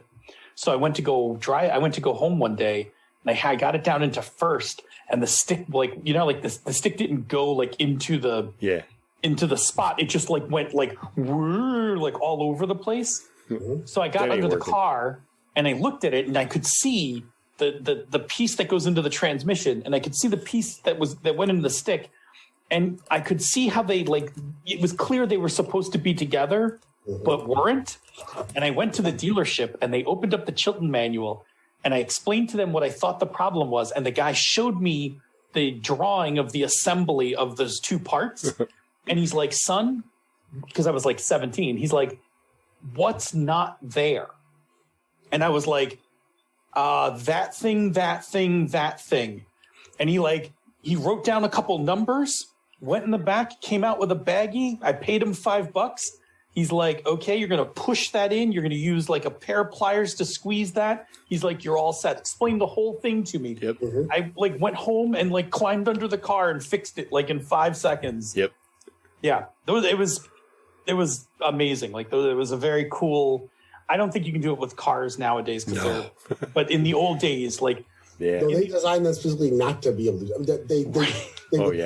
They seriously go out of their way to make that something you can't do. Yep. It was super cool. It was a super cool thing. If you had an old car and you had a Chilton's manual, most of the mystery of that car was revealed. Yep. That was gold. Oh man, we're old. All right. That's old. Yep. Now, back into the main topic. We're going to hit the round table. We're going to talk about non-optimal play, starting with the following question, Phil. Yes. Question number 1. What is your favorite way / technique to support non-optimal play? When it comes up in the game, what is it either as a GM that you like to do, or as a player, what is it you like to see? All right. I'll start. First of all, I like bennies, hero points, inspiration, destiny points, any sort of mechanical reminder reward that drives the players towards non-optimal play. You do this, you're going to get this. The more creative you are, the more entertaining you are, the more you help the other players by getting them drawn into it, you're going to get one of these little rewards. And they come by different names in different game systems, but they're all basically something that you can use that gives you a mechanical reward. But even more, I like to run with the complications that they create and let them explore where that's going. And with that, I'll let the plot get slightly sidelined. Let them interact with non-essential NPCs, which then may become essential. They'll skew the improbable from time to time to give them more options. Run with their cockamamie plots and theories and let them go crazy with them. don't let them get too sidelined. But if they're having a good time with wherever their non-optimal play led them, let's go with that. If they decide that, yes, we've got to track down the vampire, but at the same time, we're also having a really good time talking to these two reformed werewolves who are trying really hard to put themselves to sleep every full moon so they don't hurt anybody. Let them run with that story for a little while and have a good time with it. And there might be a clock running in the background, but that's okay. I enjoy letting them run with it if they're all having a good time with it. And because I'm going to have a good time with it. If the players are being entertaining, they're also entertaining me. I know what's going to happen in that story if they just follow the breadcrumbs all the way through it. When they start going off that or adding their own little twists to it, I want to encourage that and have a good time with it. And sometimes their theories will spawn another side story because they'll come up with an idea of, well, maybe it wasn't the Baron that murdered the high priest. His sister did ask all these really crazy questions and did this and that. Bonkers. Yep, sorry, bonkers questions. Thank you. Bonkers questions. I'll learn that eventually. I'm really trying hard. I'm sorry. It takes a while. Yeah. It took me a real conscious effort to get that word out of my vocabulary. And I'm working on it. So thank you for correcting me. No worries. But they need to do that sort of thing where they might decide that that's a good plot to follow up on. It was something I was never considering, but there might be something else to do there and maybe move some clues to that direction. So whatever the players do, keep your story moving, but keep it interesting and keep the consequences interesting. All right. Phil, what are some of your favorite ways or techniques to support non-optimal play? Uh-oh. Phil? I'm okay. Oh, you guys got a little robo-y for a second, so I was just holding quiet. Okay, we thought you Sure froze. the connection was good. Yeah. Okay, we're good. For the people who are listening to this in podcast land, you will not have these problems because we record locally. So these will all get mixed nicely and you won't have to worry about it. But anyway. Thank you, Rob. Favorite non-optimal play technique. I don't think it has a formal name. I will call it the oh, you want that? I'm going to give it to you and even more. So I like the one where the players make like maybe the players are like, they go to their contact and they're, they make some non-optimal decision about looking for help or whatever. And the contact will be like, oh, you want help? Oh, I'll help you.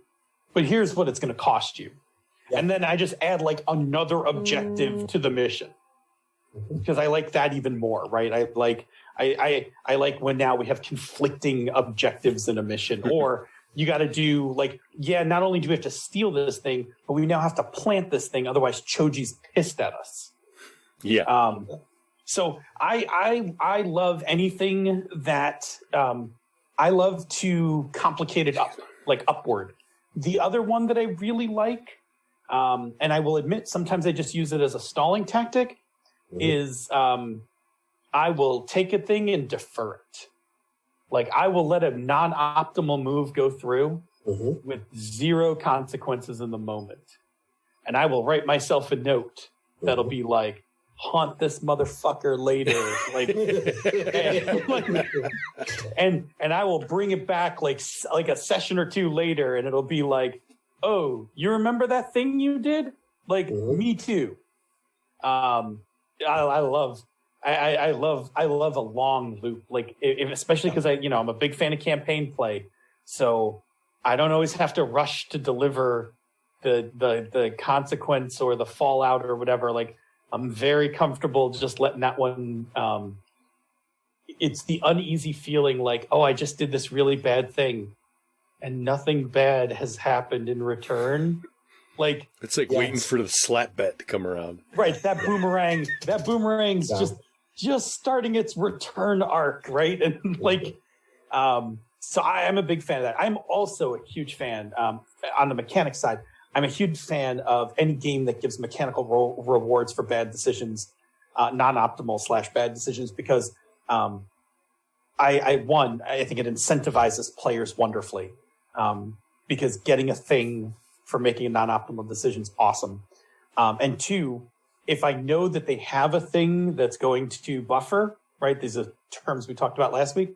Then when I punch back later, I'm like confident that like, oh, well, they have a bunch of fate points. So I can really drop the hammer on them at this point because like I don't have to go easy because I know they've got those points. Yep. Exactly. Yeah. So I love that. But yeah, my favorite is always if it's mission based and you make a non-optimal decision, I will make this mission harder because you will have something else you have to do now. Yeah. Yeah, that's mine. Bob, what about you? What do you like seeing in a game? As a player, I like having the GM who will make a note that says, hunt this motherfucker later. Yes. I love that. I absolutely love that. Do you remember when we played Blades? One of the fallouts from Tony? In the first section, Tony started negotiating with Bazo Baz from, I can't remember their faction. Yeah. But he pushed it because he wanted more money or something. Yep.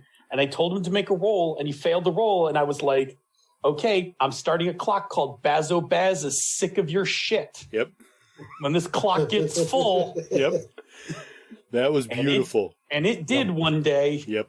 Yeah, that again, that's the trust at the table. I like having a trusting GM who's going to be there for us when we do that kind of stuff. Yep. And I'm very, very lucky to have, like, every table that I sit at, virtual or otherwise virtual all right now, but every table that I sit at has that dynamic just beautifully. We are all trusting each other. Like, I'm a blessed gamer with the people that I play with. So I know you play with some really nice groups. Like I know all the groups you play with. Like you play with some really nice groups. You've really gotten yourself into like a nice. Yeah. I mean, you're like in Jared's game. You're playing with Chris. You're in 3 games that I'm running. Yeah. Like I parlayed myself into some good spots, and it's beautiful. I'm enjoying the hell out of it. Yep. Beyond that, like you said, the mechanical bits. Give me bennies, give me fate points, give me, inspiration points. You give me that stuff that I know that I can then use to be awesome. I'm gonna do some stupid shit that's gonna make the game fun. Yep. I've always said you give players a reason to, and don't punish them for it, and they will do stupid, amazing shit. Yep. And that's nothing more fun than players doing stupid, amazing shit. I would like to credit, I think in the 80s, I'd like to credit Ferris Bueller for the for making non-optimal decisions so cool for us these kids. Like Ferris Bueller, I think, has a lot to do with non-optimal decision making. Yeah. I want to write a game that uses the currency called stupid shit points. That's what I want to call it. Just, here's a stupid shit point. Awesome. I'm going to spend a stupid shit point to do this. This is the Dude, Where's My Car RPG? Yeah. Oh, I would love that. I have never seen that movie, but apparently I need to check it out. It's entertaining, and if you watch it, be aware of the fact that there's a lot of thought in that movie behind what they're doing. Yeah. Because a lot of stuff is foreshadowed in ways you don't expect, and a lot of the ad-libbing and things. It's actually a fun little movie. It's not highbrow, but it's a lot of fun. No. All right. What is question number 2? Question number 2 is, how do you balance non-optimal play with productivity? That is, moving it through the story. So, Phil? Yeah. So, I think this is a challenge, right? Because, and it depends on the game, right? So certain games, non-optimal play just turns out to be things that pushes the story forward. If, like one of those challenges that I definitely have had is like, if you're talking about something like Lasers and Feelings, what the hell's the one I wrote? Rocker Boys and Vending Machines. Thanks. That's the one. Rocker Boys and Vending Machines, right? Like those are games that can get wildly out of control, right? Because they can just get like they can just become super bonkers and never actually get through the story, right? Or, Paranoia is another game that's like that, right? Paranoia can totally just go completely off the rails. And sometimes in paranoia, that's just okay. But a lot of times you actually want to actually do the mission. So I think that the balance is, again, using those pathways. Sometimes it's how you kind of narrate around a situation. Like, not every bad decision requires you to. Sorry, my phone is like, my work phone is completely blowing up, and I don't recognize the number on it. Anyway, sometimes a non-optimal decision, you can just play around. Like, you can just not engage it and just let it go and get the story back underway. Like, that was that example where the prince like wipes his face and is like, I probably deserve that. Cool, sit down, I'm going to tell you about the mission. Yeah. Right? Like, basically, that's my GM way of saying, good non-optimal decision, but really we have to get on with the story. Yeah. So sit down, let's go. Yeah. Go ahead, Joe. All right. To be honest, if I'm running a campaign, everybody's having fun with a non-optimal choice, I'm going to let it ride. There might be a clock in the background, and their actions are going to have consequences, but I'm willing to let go of the main plot if the party's having a ball doing so. If my action heist rumble adventure becomes more about the party trying to get the PC and their love interest together, and that's something I wasn't planning, but they suddenly decided to fall in love with somebody, I'm going to run that adventure. The action heist is going to be in the background, because that's what everybody's having fun doing. And when they get together, it's probably going to be in the middle of this action heist. I'm going to throw in some complications. I'm going to drag it back in, but I'm not going to force them back into that storyline immediately if they're all having fun playing with the NPCs and their own little side stories. And so I'll do that sort of thing. Now that I've learned more about how to run clocks, I'll use those. But at the same time, sometimes you just slow the story down or speed the story up based on what everybody's doing for fun. And especially their non-optimal choices will sometimes run things off in a direction that's a lot of fun. And I'll be honest, as a GM, there are times that the player's non-optimal choices will do a better job of defining the story than what I was doing. I might have just had a framework, because I do a lot of improv GMing. And the player's choices themselves will start to define what's going on, and we'll build the rest of the plot around what they're doing. So I think a lot of that comes from improv GMing itself. So anyway, I like it. Cool. So Bob? Yeah, I didn't know what any of this shit was back when I was GMing. So, so I never did any of this stuff. I wasn't cognizant of it, but all of the things that you guys have said are things that I would definitely do. I'm a fan of that kind of play. So that is where I would go if I ever got at a table again to run something. Okay, question number 3. How much non-optimal thinking goes into your NPCs? Do you find that easy or difficult? And while you start, Phil, I'll be right back. Cool. Yeah, I really try to balance my NPCs decisions really on, like, I really like coming up with motivations for my NPCs. Yep.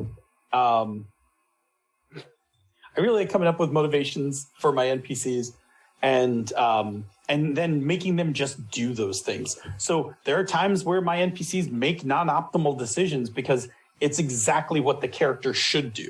Yes. And I like that because one of those things that I think this is from my early days of gaming, was that the GMs that I would play with would have NPCs do things that really didn't fit the NPC, but it was more to try to, quote, win the scene.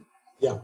And I hate that feeling. So yes. I always want my NPCs to be realistic. So sometimes my NPCs run or give up or will try to negotiate their way out of it. Not to say they're going to be successful at it, but if the players are hell bent on on finishing them off, then maybe they're just going to kill them.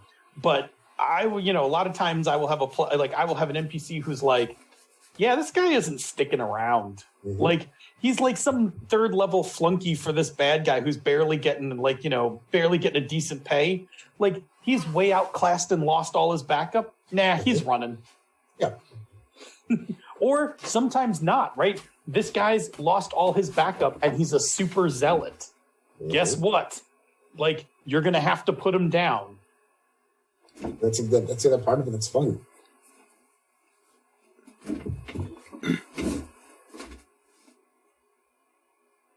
Are you there? Oh, I'm here. Sorry, okay. I'm dealing with my work phone. Okay, I'll jump in then. And you can come back you take it. Sorry, I trailed off. That's okay. As far as NPCs, I love the design on optimal NPCs. I think flaws are interesting, and I think that's also what the players are going to find interesting as well. I spend a lot of time just thinking up concepts for NPCs, so I find it a lot easy and fun to do, especially with the villains. Partially because I rarely build NPCs like I build the player characters. I'm not going to go through and design them the way we used to back in the day, especially with games like Champions and that where you came up with, it's just, here are the villain's main stats. If they need something else, I'll give it to them in the game, and I'll make a note of it. I mean, if I'm going to give them, if I'm going to, you know what, they should have, like, ancient Swahili at D6, I'm going to give it to them, put it on the character sheet so we know what it is. But give them flaws and make things interesting for them, and think about when you're building them, where things aren't going to work. Why are the players going to succeed? What are the flaws?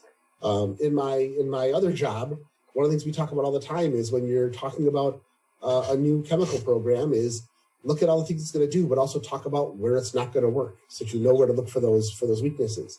When you build player NPCs, do the same thing. Come up with where their flaws are, where their plan might fail, and that sort of thing, and it makes them interesting. And if they're a friendly NPC, that's a little different. If it's an NPC I expect to be at the party for a while, I always give them suboptimal builds because I always want them to be support and not outshine the PC heroes. I had a really bad experience years ago, which I think I've talked about as the Tobolsky syndrome, where we had a GM who just used to stick super-powered NPCs in the game, the DM NPC at the time, who was just better at everything than we were. And it really burned me off on that. So oftentimes the way you can make NPCs interesting for the players to interact with is to give them flaws, make them suboptimal. They need a healer, great. They have a healer, but that person has almost no combat skills whatsoever. They're just good at healing. Or they're a kleptomaniac, or they're afraid of spiders, or something else that the players can play off of. And I think a lot of times if you make non-optimal NPCs, whether they're villains or heroes, a lot of the players are going to role play with that. If they totally. And that makes things interesting, especially if you get a chance to have, the mustache trolling villain who happens to also have a weakness for, rare Arganian wine, sit across the table from the players. They're going to play off that. I mean, one of my favorite, and I can't even count him as a villain anymore, but certainly was a villain when first presented, was Yondu in Guardians 1. Yes. And like one of my favorite Yondu things is like the troll dolls. Yep. Yes. Right? Like he's just like he keeps talking about eating Peter, like we were going to eat you, right? Like, and then he's like obsessed. He's got his like little troll dolls on his console getting ready for the big fight. Like those things work, right? Like yes. they make players like your NPCs. I think players pretty much despise super hyper competent. I don't think they like them as NPCs that much. In fact, most times you want to see the super hyper competent guy, take one in the teeth. Yeah. But yeah, I love them when they're not. I love them when they're weird. Mm-hmm. Like you need a healer, but you find out secretly he's part of some snake cult. Right, he's just keeping it all hidden from you the whole time. Like he's, stays wrapped up because he's covered in snake tattoos. Doesn't want to talk to anyone about it. or the NPC who's got a super powerful ability, but every time they use it, they come close to losing control of it. So it becomes a fun little morality test for the players to see just what are they going to rely on this thing because it could blow up in their faces. That sort of thing can be a lot of fun. Oh, that's my favorite. One of my favorite '90s tropes is. Little kid powerhouse, right? The Star Child is like a Franklin Richards like character that you now have to shuttle around. That's 7, but if it throws a temper tantrum, it'll crack a planet in 2. Yeah. Phenomenal cosmic power, no control, yes, no morals, they just. Where did you get that from? Did you bend reality to get that toy? Right? Yeah. Yeah, it's those. I mean, we're diverging a little, but like I love. That's stuff that just makes more suboptimal decisions over and over, right? Like, yep. Yeah, I think those are great, and I think that it's just fun. I don't know, it's fun. Yeah. I like NPCs that are. I have to play the NPCs. I want to have fun playing them. Yes. That's why, Choji is, in Hydra Hackers. Choji's great. Choji's a great character who has some really strange traits. Like, he's a ruthless water mercenary that loves kids. It's a really...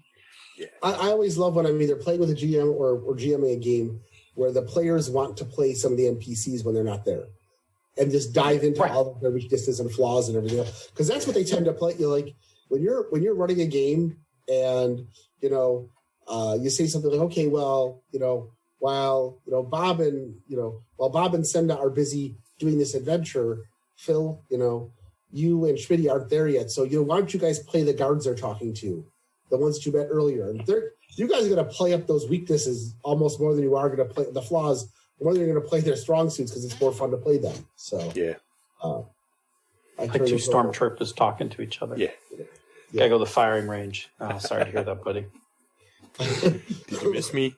You missed everything. Well, I think about our Eberron game where we encountered a couple of Dwarven Vault Bank guards, and then half the party had to go back and talk to them again. And so I think it was Bob, you and I ended up playing the Vault guards in that encounter because we'd already met them once. They were entertaining, and we just played them off from there. Yeah, good times. Which is why they didn't get killed by us later on, because we liked them. Yes. Yeah, so for me, going forward, when I eventually someday GM again, I don't think that I will particularly build an NPC to be suboptimal. I like my NPCs to have, they need to be interesting. I like them to have maybe a quirk, interesting and quirky is good. But I think I would leave the suboptimal bits up to in the moment kind of stuff. Mm-hmm. Like, oh, okay, what would be really interesting right now is if this NPC did this stupid thing. Mm-hmm. Yeah, okay, let's do that. So I don't know that I would build them that way, but playing them in the moment with stuff like that, I think, is where I would probably lean. Mm-hmm. But that's just me. All right. So that was our segment on GMing non-optimal play. Yeah, absolutely. Look, we hope the next time you set up your games, you keep some of these things in mind so that you can tune your game appropriately for the right non-optimal play. All right. Now, let's take a quick look in the chat room for life one last time before we go to the conversation corner. It's been pretty quiet since we got into the round table for the most part. Is there anything else anybody wants to throw up real quick? I'll give you a half a second to... But I think we're probably good to go. As it turns out, my work phone thing is just the previous owner. Oh, this guy's really popular. Like, I've had this phone for like a year, man. People still, like, they were blowing him up. They were blowing up my phone. Like, you got to get to Molly's, which I think is a bar in the South Towns. And I was like, yeah, I'm like, Mark can't come to the bar. Like, this isn't Mark's phone anymore. That's like getting the pager for, like, the drug dealer or the... Right. Mm-hmm. I know a lot of things about Mark. He's a firefighter. He's definitely a Buffalo firefighter. He likes cigars. I get a lot of texts about cigars. Yeah, there you go. Goes to bars. Has a number of friends. Yeah.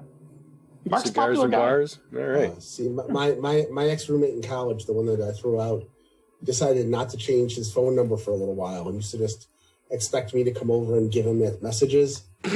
No. That was a bad choice on his part. Yeah. Because we got to the point where we were just, whenever somebody called, we would just make up stories.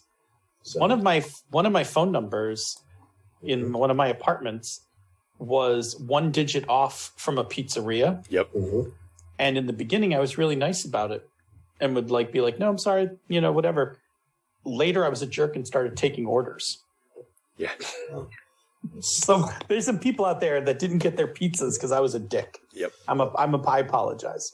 I don't know who had my number before I have it for my work phone, but they apparently owned quite a bit of property down in New York City, namely the Bronx and Queens. And I keep getting people calling me up saying things like, "Oh, I saw your listing yesterday. Can I come by tomorrow and look and make an offer?"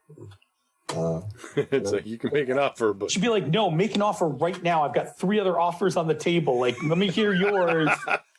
Otherwise, it's gone." See, the thing is, I don't know I know who the person's name is, but I have no idea what their new number is. So I'm just like, yeah, just show up tomorrow and ask.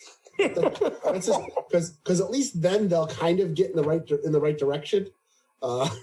When I'm in a good mood, I just told this person, like I texted him and just was like, "This isn't Mark's number. I just know it's Mark." Right?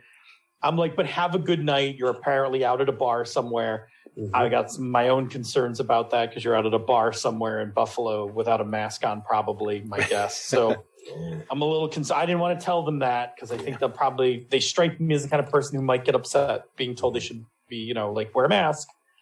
Oh my God. Anyway, conversation corner? Yeah. I walked into a gas station today.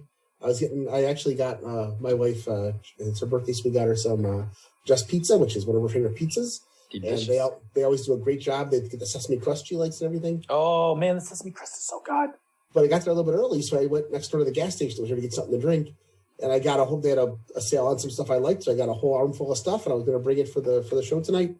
And I got up, and the guy behind the register had his mask down under his chin like this. Yeah. And so I thought I always start this like, I'm like, "Hey, I think your mask slipped down." He's like, "Yeah, I know." And he starts checking me out. I'm like, "You're not wearing your mask." He's like, "Yeah, it's here." I'm like, "You know what? I don't want your disgusting germs all over my food. I'm walking out." I'm like, that's disgusting. I want to specify, this was not the pizza parlor. Just Pizza were masked up like crazy, and so were other customers. And they were disinfecting everything. They were perfect. I've been to that Just Pizza during the quarantine, and they always were straight up. Yeah. Yeah. Good stuff. We got pepperoni pizza with the sesame crust, and we got the they had a special today, so we got the Italian baked charbroiled wings. Oh boy, those are good. All right, just to reminisce for a second, Bob and I used to live down the street from this place called Gotti's. Yeah. And Gotti's had like the best charbroiled wings. Oh yeah, goodness, they were so good.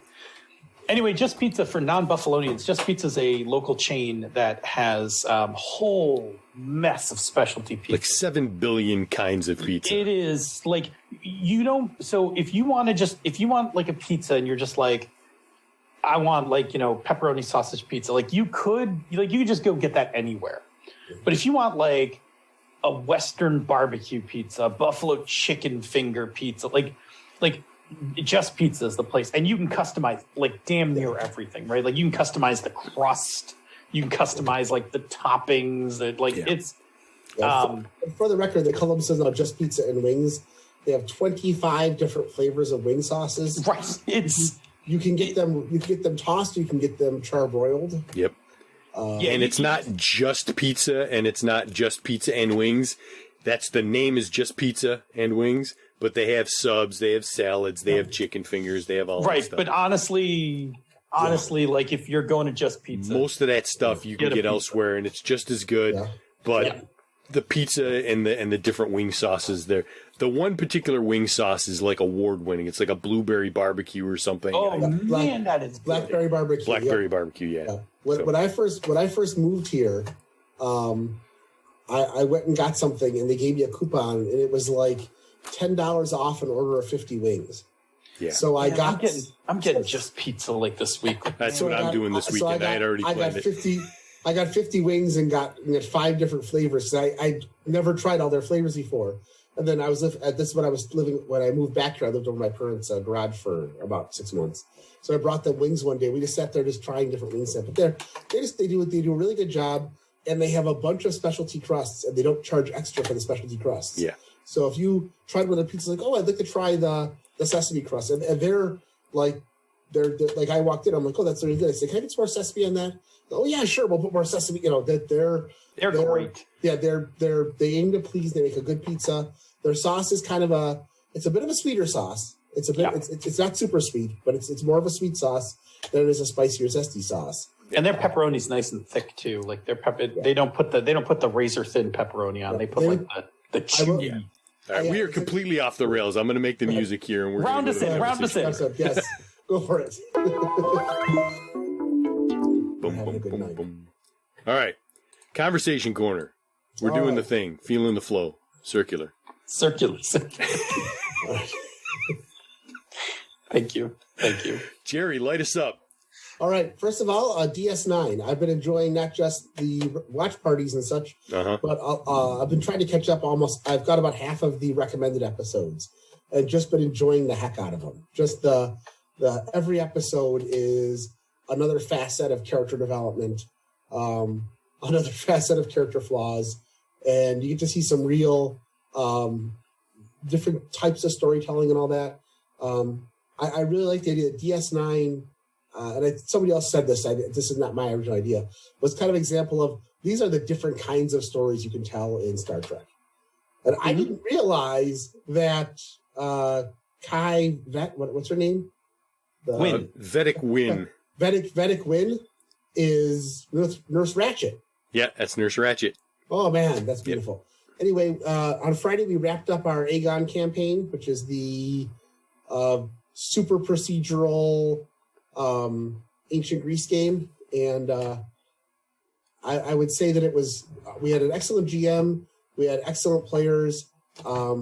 I will probably never play the game again. It doesn't handle campaign. It'd be great for a one shot, but it definitely showed some interesting things about how to do different procedural games. I'm enjoying the Umbrella Academy, and this week, while waiting for my Razor Crest to show up, I decided I wanted to build some Lego. I'm a big fan of Lego food shops and things like that. I do a lot of buildings. And I found a knockoff Lego site online and picked up about 25 Asian food shops and basically decided to make my own, what do you want to call it? Basically food court, kind of like the North Market at Origins. Yeah. So I put about 25 small sets together over the last week. That's cool. Except that none of them had printed bricks. And so things like the sushi shop, you put a bunch of 1x1 stickers on 24 little pieces of sushi. Oh, boy. So I'll be putting pictures of them. They're really good, and I'm really enjoying it. I'm used to ordering stuff like Lego sets from China, and it taking 2 months to get here. They're using some new shipping thing called C3 Orange, and I placed orders a week ago, and the stuff is at my house in 8 days. That's awesome. And they track it right from orders. You place an order, it's shipped that day. The next day it's at the distribution center. The next day it's on its way wherever it's going to head to. And within 5 days, it's in the U.S. and goes to Ohio. And then from there it shoots out. And then it's going to be a couple days. But so anyway, I'll probably get more of those little sets because they're super detailed. And they're not as good as Lego bricks, but they're high quality non-Lego bricks.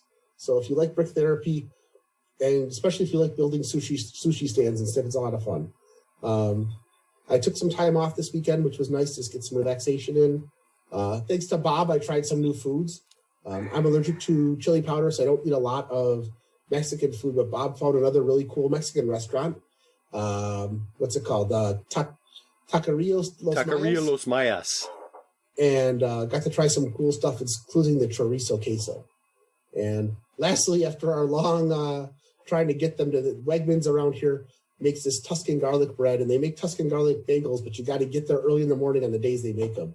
And I found some, so I grabbed some for myself and for Phil. I don't know if I had one this morning for breakfast. Oh boy, it's like what is it? It's like salty garlic bread mixed with a bagel. It is delicious. I toasted it. Yes. And I put some Kerrygold Irish butter on it. That was it. Just a bit of the Kerrygold butter. Oh my goodness, it was so good. I'm having another one tomorrow morning. Yeah. Yeah, I try to save those for the weekends because they'll bump my calorie count up. That was me for today. Bob? So I finished season 3 of the Clone Wars today. Oh, nice. So I have now seen the episode where Ahsoka and the other younglings are being chased by the Trandoshan hunters on the one planet. I love that episode. That was fun. Guest starring some fun people. Is that the season ender, or what was that? Is the season ender? Yeah. Okay. Yeah. So that's enjoyable. The Mandalorian season 2 trailer is out. Looking forward to that. Very excited. This is the way. This is the way. Yeah. I had to not retail therapy. I had to purchase a replacement lower thing for my dishwasher. Yep. Yeah. A couple of the tines broke off. Yep. And now the thing's starting to rust out. Yep. So I did some searching, and they're expensive. Right. They're not as cheap as you think they should be. Yeah, right? exactly. Yeah. Now, I found a lower tray, a lower thing for a lower rack for a dishwasher that was only $119. Holy cow. But it wasn't explicitly for this model. And like, I don't want to take a chance that it doesn't fit right or whatever. I'm like, I'm not even. So I paid $290 for this lower rack. Holy cow. Which is like half the cost of a brand new dishwasher. Yeah. Wow. Yeah. But I was like, I'm not ready for a brand new dishwasher. And that doesn't count the wheels. I got to pop the wheels off the old one. Oh.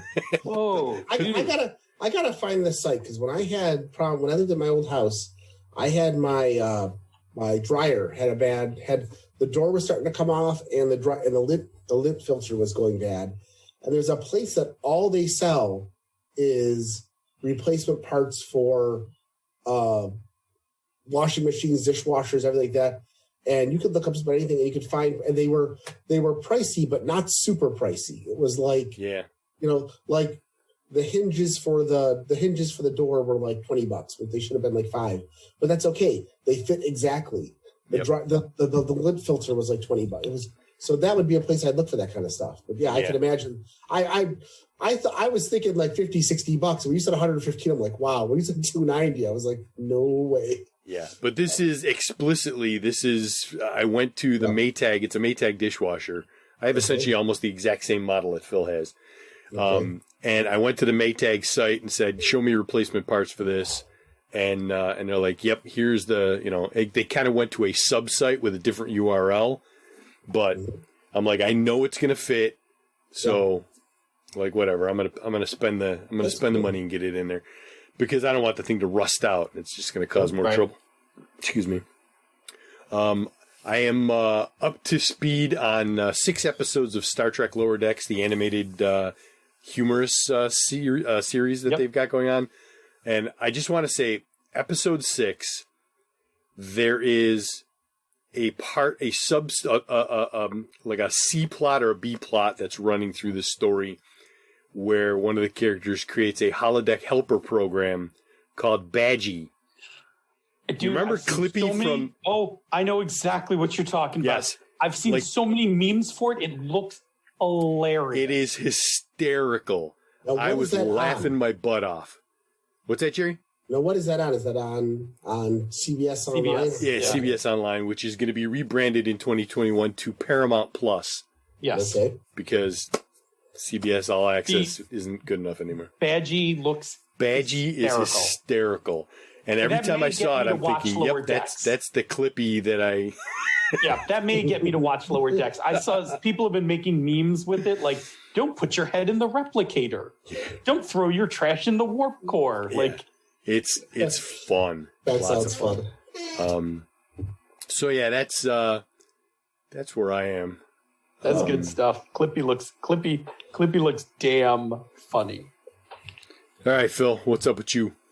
With me, let's see. So, I was the recipient of some Tuscan garlic bagels, so that was definitely a thing. Nice.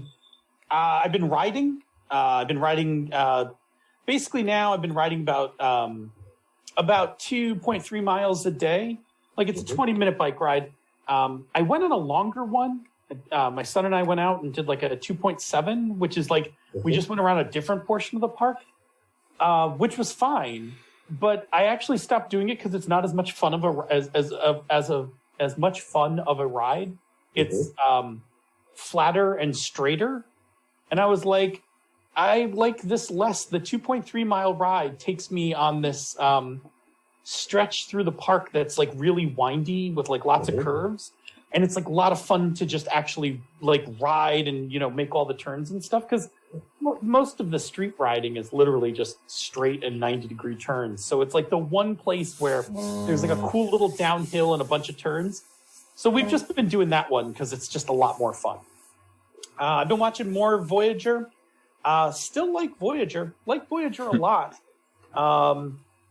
It's going to be a shorter watch list. It's a lot easier. Voyager is not serial, right? It's episodic. So there's a lot of them where I'm like, it's a pretty okay episode, but like, it doesn't really advance anything. We don't have to watch this one. Like, they'll, I've seen some good ones. I've seen a couple of ones that I'm like, okay, that's a really good episode. Like, really good. I've seen a bunch where I'm like, I've really come to love Janeway and Tuvok are like my two favorite characters on that show. I love both of them, so I'm digging them. So I've been watching that. I've been playing Minecraft. We talked about that at the top of the show. I've been doing some cooking. That's nothing new lately. What else did I do recently? I bought another set of rough dice. I was like, you know what? I really liked sanding and inking those dice that I did last time. I'm like, I think I'm just going to I'm going to do another set. So cool. I got this like real cool multicolor sparkly set.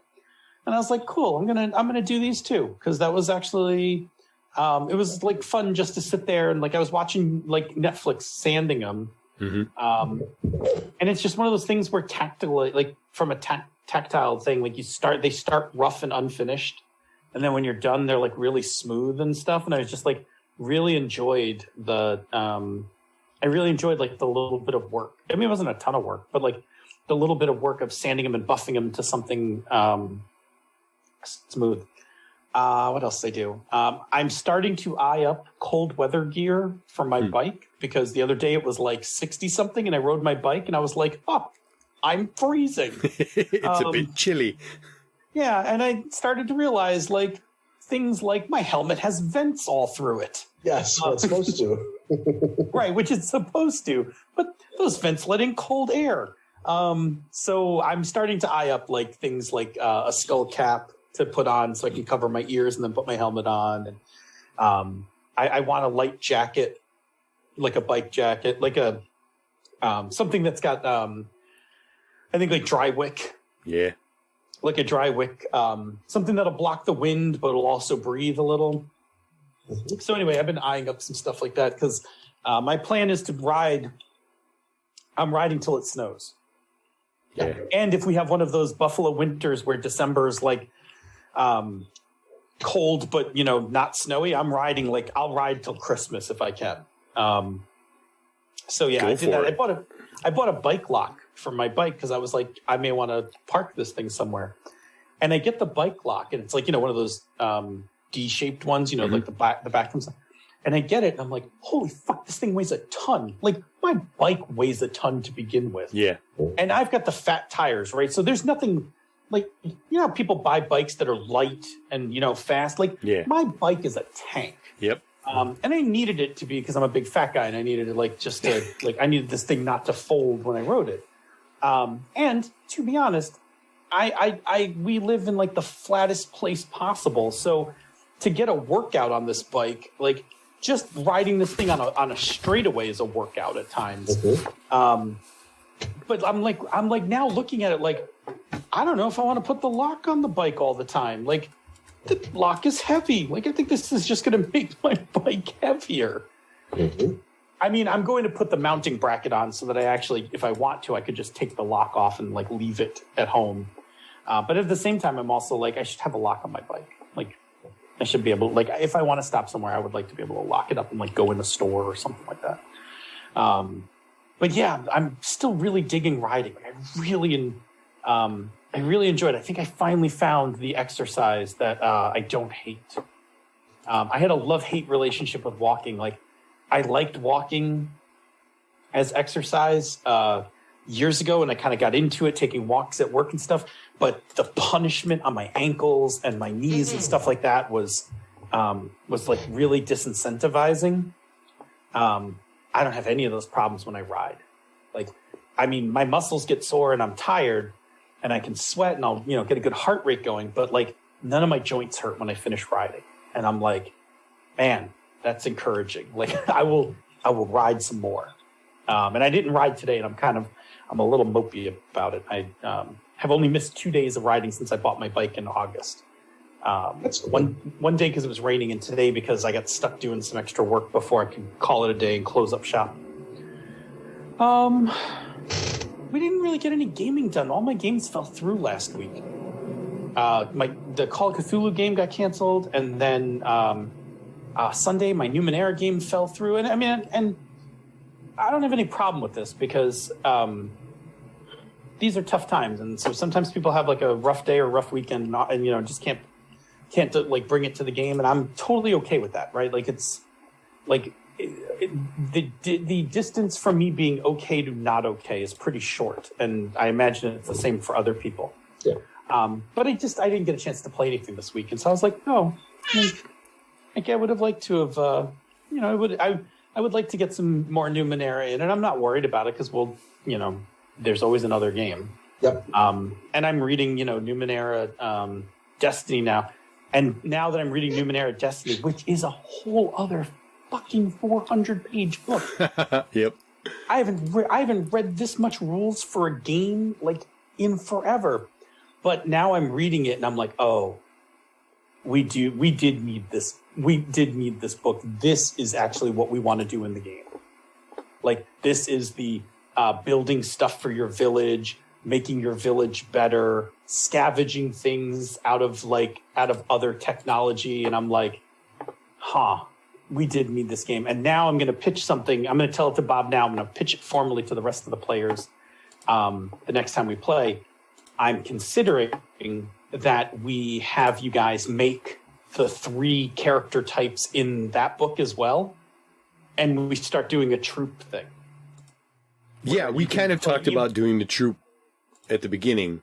Yeah.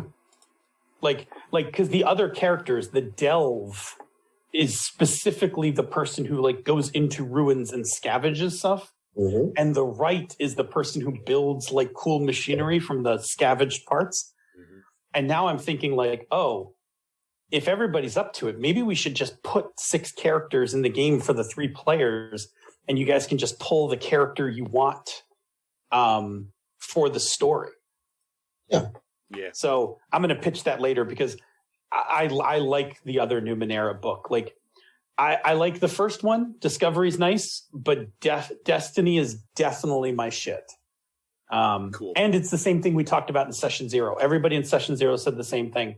I want a town and I want to do stuff to make the town better. And that's like what all these rules are. And I was like, yep, cool. Like I got to read another 400 pages to get there. But, Christ's sake, like I used to read these things like it was no tomorrow. This is like a fucking like and the writing's good. Don't get me wrong. I really like reading these books, but like finding time to read 400 pages is like of a full size rule book is like, I'm fucking blocking time out for this shit. Like, yep. This is like this is a thing on my to-do list to like get this shit done.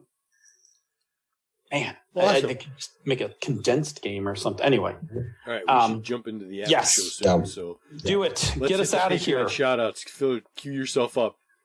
I see it. All right. So we have Andrew Demps, Brantley Harris, Chris Steele, yeah, Chromatic Chameleon, who's in the chat room with us tonight. Yeah. Curtis Y. Takahashi, Derek Broughton, J. David Chrisman, J.T. Evans, Jared Rasher, who runs a kick-ass game, and Jen Pixelscapes Gagny.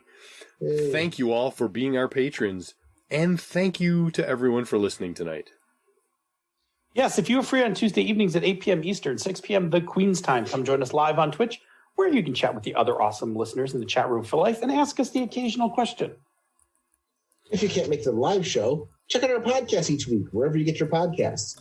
And take a listen to some of the other shows in the Misdirected Mark Network, such as Down with D&D, Bone Sword Obsidian, The After Gamers, Panda's Talking Games, The Gnome Cast, Zhang Hustle, She's a Super Geek, and Bonus Experience.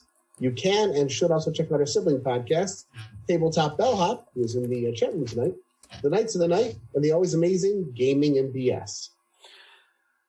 After your player makes that decision that makes your eyebrows raise up, and before you decide how you're going to support it, leave us some feedback. You can reach us directly via email, mmp@misdirectedmark.com, or hit us up on Twitter. The show in the network is @misdirectedmark. He's Robert M. Everson? Nope, the other way. Damn it. He's Robert M. Everson. He's GM Gerrymander. I am DNA Phil. Oh, man. If you like what we do here and on the other shows in the Misdirected Mark Network, you can support our Patreon campaigns. MMP Down with D&D and Panda's Talking Games are at patreon.com/MMP. She's a Super Geek is at patreon.com/SassGeek. Zhang Hustle is at patreon.com/Zhang Hustle. And Bonus Experience is at patreon.com/Bonus Experience. Patrons of MMP Down with D&D and Panda's Talking Games get access to the after show, pre-production show notes, musical parodies, the Panda's Talking Games bonus outtakes, and other special releases. This has been a Misdirected Mark production, the media arm of Encoded Designs. Mic drop. Out.